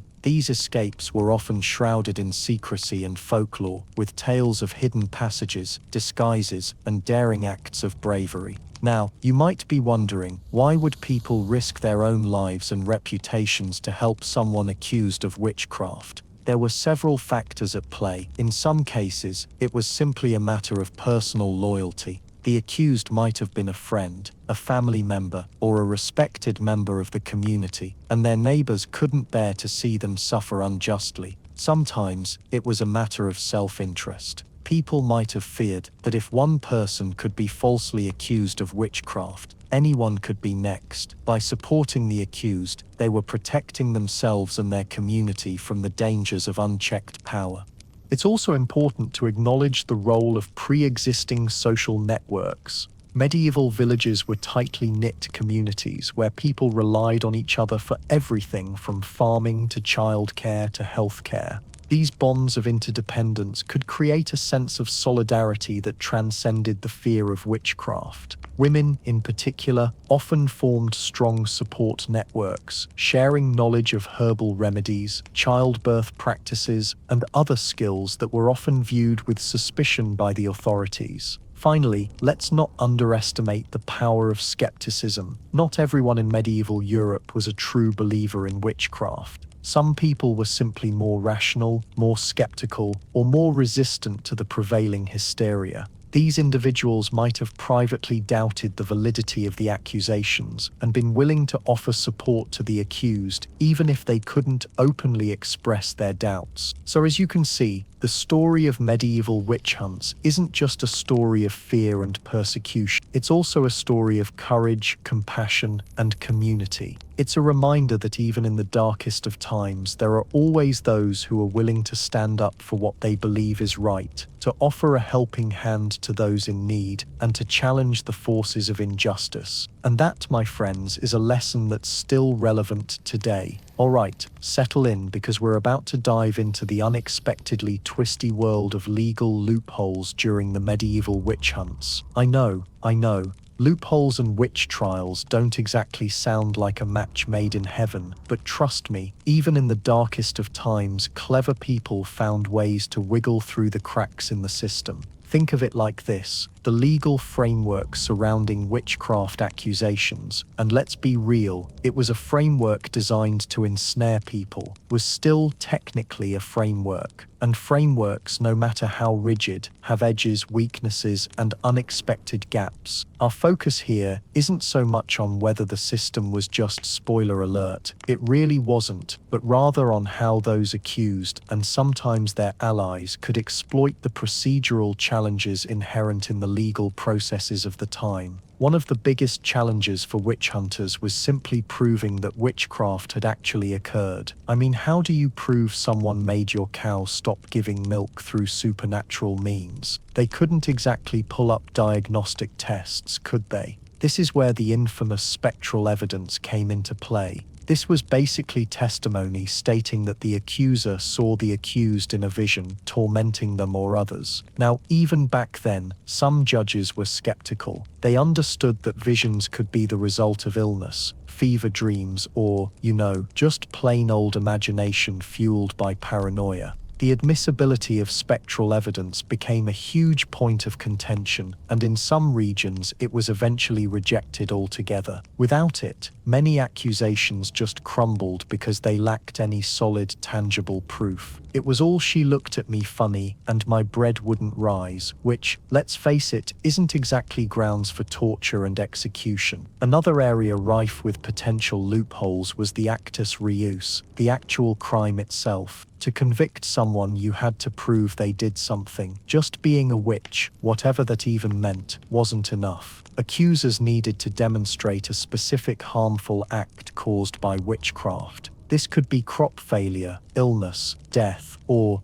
some other misfortune that could plausibly be linked to supernatural intervention. But proving that causal link was a nightmare. Was the crop failure due to witchcraft or poor farming practices? Was the illness caused by a curse or, contaminated water? The defense could, and sometimes did, introduce alternative explanations, muddying the waters and creating reasonable doubt. See, even back then, reasonable doubt was a thing. Procedural rules, as boring as they sound, were also a potential lifeline. Many legal systems required specific steps to be followed during investigations and trials. Witnesses had to be properly sworn in, evidence had to be presented in a specific order, and the accused had the right to question their accusers. If any of these rules were violated, and let's be real, they often were, especially when panic was running high, the defense could argue for a mistrial or an acquittal. It wasn't always successful, but it provided a sliver of hope, a chance to challenge the legitimacy of the proceedings. The competency of witnesses was another potential area of challenge. Could a child testify? What about someone with a known mental illness? What if a witness had a personal grudge against the accused? These questions were often debated, and the answers varied from region to region. But a clever lawyer, or even a clever individual representing themselves, which did happen, could try to discredit the testimony of unreliable witnesses, weakening the prosecution's case. And let's not forget the appeals process. Even if someone was convicted, they often had the right to appeal to a higher court. Appeals could be based on procedural errors, insufficient evidence, or even claims of judicial bias. While appeals rarely overturned convictions, they could at least delay the execution, buying the accused valuable time to gather support, plead for clemency, or in some cases, even escape. Now, I'm not saying that these legal loopholes were a guaranteed get-out-of-jail-free card. The system was heavily stacked against the accused, and the vast majority of witch trials ended in conviction, and often, execution. But the existence of these loopholes, and the instances where they were successfully exploited, highlights the fact that even in the face of widespread fear and prejudice, the legal process wasn't always a monolithic, unstoppable force. People found ways to fight back, to challenge the legitimacy of the accusations, and to exploit the flaws in the system. And those acts of resistance, however small, are worth remembering. It wasn't all helpless victims, you know. Some people actually fought the system with the tools they had, however meager those tools may be. Alright, so let's dive into some seriously sneaky stuff. Medieval witches, or rather those accused of witchcraft, were in a tough spot. Torture was the name of the game, and survival often meant outsmarting the very people trying to break you. We're going to explore some of the clever and sometimes desperate techniques these individuals used to manipulate or mislead their inquisitors. Ready to get a little deceptive? First off, let's remember the goal here. The inquisitors weren't necessarily looking for truth. They wanted confessions. A confession validated their beliefs, solidified their power, and allowed them to publicly cleanse society of evil. So the accused weren't trying to prove their innocence. They were trying to manage the perception of their guilt in a way that minimized their suffering and hopefully bought them time. It's a subtle but crucial distinction. One of the most common, and arguably most effective, tactics was playing the fool. Act confused, disoriented, even a little simple-minded. Remember, many of the accused were women, often from the lower classes. Inquisitors already held certain prejudices about their intelligence and capacity for independent thought. Exaggerating these stereotypes could actually work in your favor. Think about it, if you're being accused of flying on a broomstick and consorting with demons, acting like you barely understand basic arithmetic makes you seem less credible as a powerful witch. It's like, seriously, do you think this person could command dark forces? They can barely remember their own name. It's a risky move because you don't want to appear too defiant or disrespectful, but feigning ignorance could buy you some wiggle room. A key element of this strategy was controlled babbling. Inquisitors loved to ask leading questions, hoping to trip you up. The trick was to answer, but not really answer. Ramble on about mundane things, local gossip, anything to avoid directly addressing the accusation. Use vague language, change the subject subtly, and generally create a verbal smokescreen. For example, if asked about a suspicious gathering in the woods, you might start talking about the unusually large mushroom harvest that year, then segue into a story about old Mrs. Higgins' prize-winning pumpkins, and then maybe mention that you saw some children playing near the woods, but you couldn't quite make out what they were doing. The goal is to bury the incriminating information under a mountain of irrelevant details. Another tactic was selective confession. This involved admitting to minor wrongdoings, but vehemently denying the major accusations. Maybe you confessed to using herbs for healing, which was a common practice, but could be twisted into witchcraft, while steadfastly denying any involvement with the devil. The logic here is that by admitting to something, you appear more honest and trustworthy. It's a calculated risk because you're still admitting to something, but it can make your denials of the more serious charges seem more believable. It's like saying, yes, I use herbs, but that's just because I care about my neighbor's health. I would never dream of selling my soul to the devil.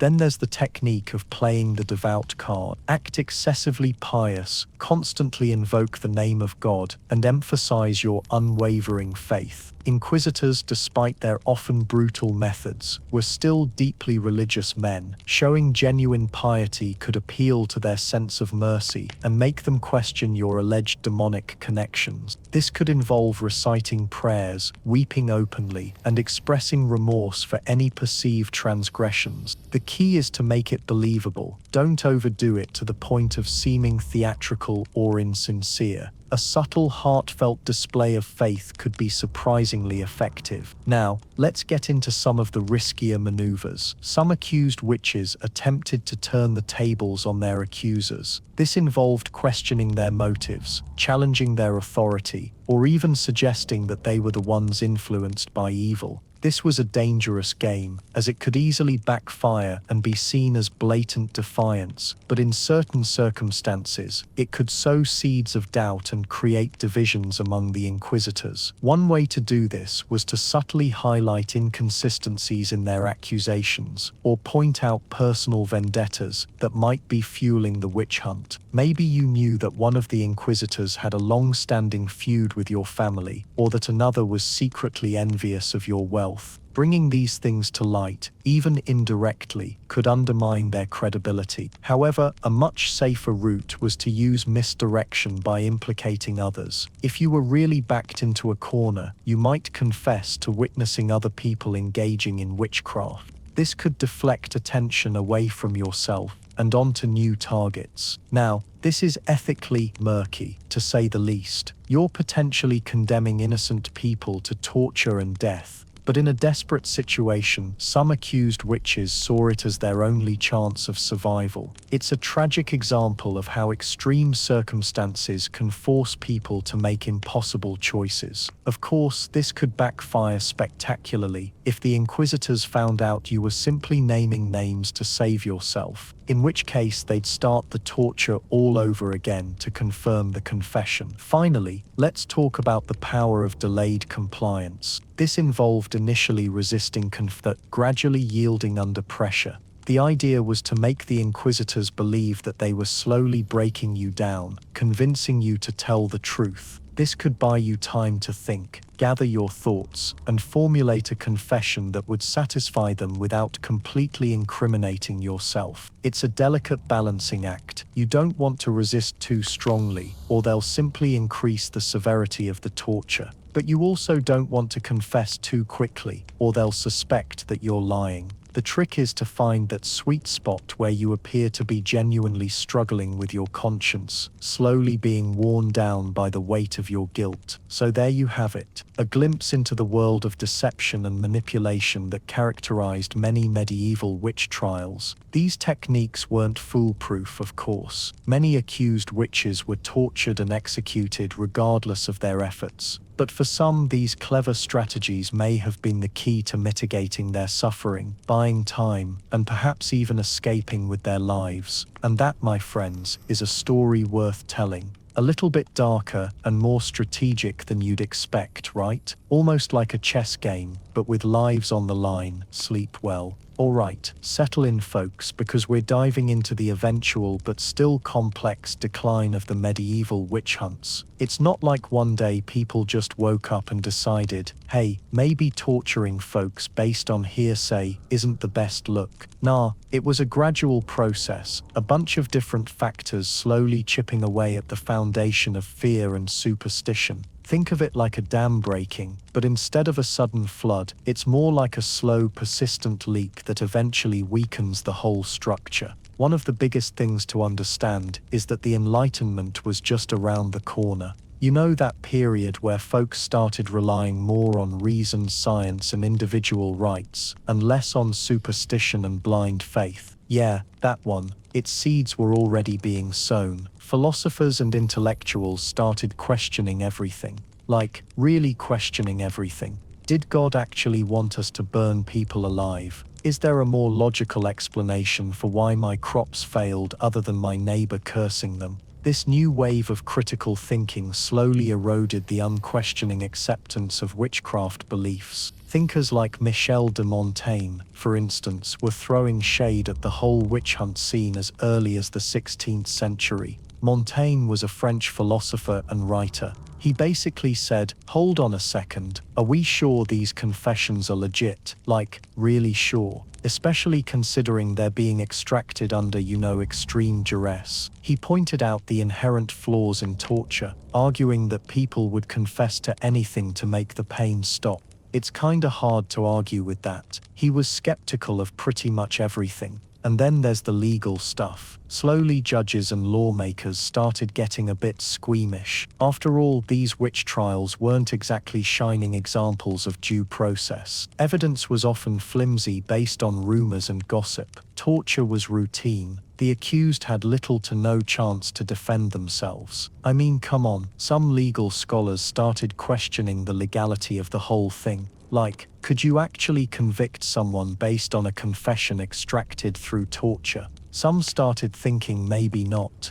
As legal systems evolved and became more formalized, the burden of proof got, more burdensome. It became harder and harder to meet that burden in witchcraft cases. Imagine trying to prove someone made you trip by using witchcraft. It's impossible. Economic changes also played a role. As societies became more commercialized and urbanized, people's focus shifted away from rural superstitions. Folks were moving to cities, engaging in trade, and generally becoming more worldly. They had new things to worry about. Crop failures and neighborly squabbles seemed less impactful in the wider world. The old village hierarchies and social tensions that fueled witch hunts started to fade as people moved to different communities. Plus, the rise of the printing press was huge. Suddenly, ideas could spread faster than ever before. Books and pamphlets critical of witch hunts started circulating, reaching a wider audience. These publications exposed the flaws in the trials, questioned the logic behind witchcraft beliefs, and generally challenged the status quo. Now, literacy rates still weren't amazing, but the literate read it aloud. It's still word of mouth, so it's still significant. Another factor was the decline in religious fervor. The Reformation, with all its chaos and upheaval, had eventually settled into a more stable state. While religious differences remained, the intense apocalyptic anxieties that fueled the earlier witch hunts started to die down. People weren't quite as convinced that the devil was literally about to take over the world. Less fear, less witch hunting. Now, it's important to remember that this wasn't a clean break. Witch hunts didn't just vanish overnight. They gradually faded in some regions while continuing in others. Some areas were much more resistant to change. Remote rural communities, for instance, often clung to traditional beliefs longer.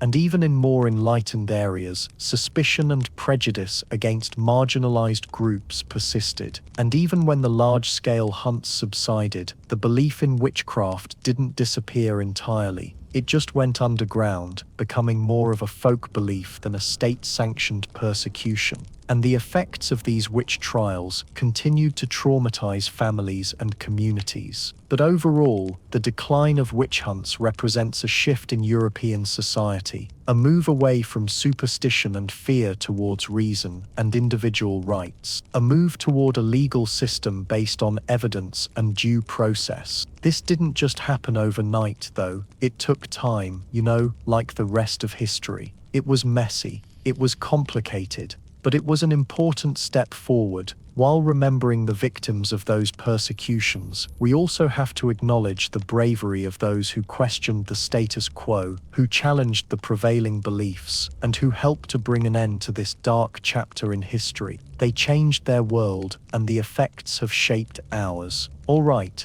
settle in everyone, because this is where things start to shift. We're talking about the end of the medieval period, right? People weren't just suddenly going, "Oh, torturing witches is bad," snap, like that. It was a gradual awakening, spurred by new ways of thinking. For centuries, the church held a lot of power. Their explanations were, well, the explanation, yeah? If crops failed, it was God's will, or maybe the devil's work. If someone got sick, it was a punishment or a test. This framework provided a sense of order, even if it was scary. But then, along came the Renaissance. Big yawn. I know, history class flashback, but hear me out. It's not just about paintings and sculptures, though those were cool. It was about a rediscovery of classical learning, Greek and Roman philosophy, science and art. People started to look at the world differently. Instead of just accepting what they were told, they began to ask questions. Thinkers like Erasmus, for instance, started questioning the authority of the church. He wasn't an atheist or anything, but he argued for a more personal, less ritualistic faith. He encouraged people to read the Bible for themselves and to use their own reason to understand it. Huge deal, right? Stretches. And then there's the rise of humanism. Now this sounds complicated, but it's actually pretty simple. Humanists believed that humans were capable of great things, that they had the potential for reason, beauty, and goodness. They emphasized human agency, our ability to shape our own lives and the world around us. It kind of pulls the rug out from under the idea that we're all just puppets of fate or demonic forces. See, this shift in thinking also led to advancements in science. People like Copernicus and Galileo challenged the established geocentric view of the universe. The idea that the Earth was the center of everything. They presented evidence for a heliocentric model where the Earth revolves around the Sun. Now this might seem unrelated to witch hunts, but it's not. It's all connected. When people started questioning fundamental assumptions about the universe, it opened the door to questioning other established beliefs, including beliefs about magic and the supernatural. If the church could be wrong about the cosmos, could it also be wrong about witches? A Just's blanket. The invention of the printing press by Gutenberg also played a huge role. Suddenly, ideas could spread much faster and further than ever before. Books and pamphlets became more accessible to a wider audience, so new philosophical and scientific ideas spread like wildfire. It also meant that skeptical voices could be heard more easily. Now, I'm not saying that everyone suddenly became enlightened and rational. Superstition still held a strong grip on people's minds. The Malleus Maleficarum, that awful book, was being printed and read, remember? But the seeds of doubt had been planted. Doctors started looking for natural causes of disease rather than blaming it on witchcraft. Lawyers began to question the reliability of confessions obtained through torture. Intellectuals started to challenge the very notion of demonic pacts and magical powers. For example, thinkers like Johann Weyer, a physician, argued that many accused witches were actually suffering from mental illness or melancholy. He didn't deny the existence of witchcraft entirely, but he downplayed its power and emphasized the importance of treating these individuals with compassion rather than torture. These new ideas didn't erase the fear of witches overnight, but they created a space for skepticism to grow. They provided alternative explanations for events that were previously attributed to witchcraft. They encouraged people to think for themselves and to question authority. Slowly but surely, the intellectual landscape was changing. It was like a crack in the dam of superstition, allowing a trickle of reason to flow through. It took centuries, but this trickle eventually widened into a flood, helping to bring an end to the witch hunts. So next time you think about the Renaissance, remember, it wasn't just about art and literature. It was about a fundamental shift in the way people thought about the world, a shift that ultimately helped to save lives and challenge the darkness of superstition. Big sigh, and that, my friends, is a really good thing. Okay, now that we've explored the grim realities of torture and the strength it took to endure it, let's take a moment, just a quiet moment, to remember those who suffered. It's so easy to get lost in the details, the dates, the methods, to almost sanitize the experience. But behind every confession, every charred stake, every whispered accusation, were real people, people with names, families, hopes, and dreams. We don't know all their names. History, of course, rarely remembers the victims, especially when those victims are labeled as outcasts. But even in the face of this erasure, we can still honor their memory. Think about the women, mostly women, weren't they? Denounced by neighbors they'd known for years. Maybe it was the old crone who sold herbs, the midwife who helped bring new life into the village, the woman whose husband died mysteriously and left her with a piece of land somebody else coveted. They were mothers, daughters, sisters, wives, friends, human beings. Imagine their terror, the slow creep of suspicion, the hushed whispers, the pointed fingers. Then, the arrest, ripped from their homes, families torn apart, futures instantly erased. And the torture, we've talked about it, but really think about it. The rack, the thumbscrews, the sleep deprivation, the constant questioning. The physical pain, of course, was horrific, but the psychological torment, the feeling of utter helplessness, the betrayal by their community, the slow erosion of their sanity, that was perhaps the most devastating. And yet, they survived. Some of them, at least. And even those who didn't, their spirit, their resistance, lives on.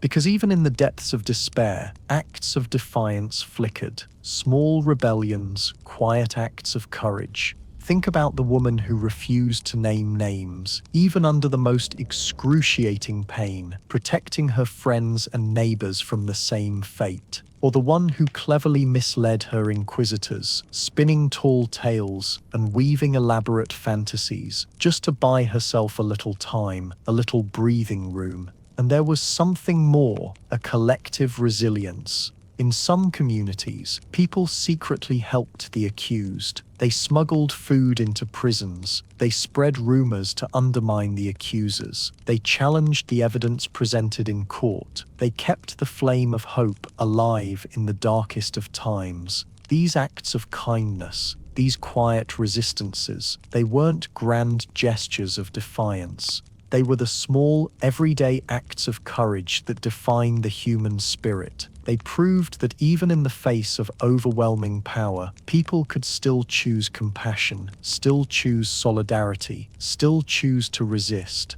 This is where it's important to separate ourselves from the idea of a stereotypical witch, as presented by the inquisitors, and recognize that a witch could very well be a healer, wise woman, and essential member of the community. The persecution often targeted those who held traditional knowledge and communal ties, disrupting social fabrics, and it's this that was being resisted at its core. So how can we honor these victims?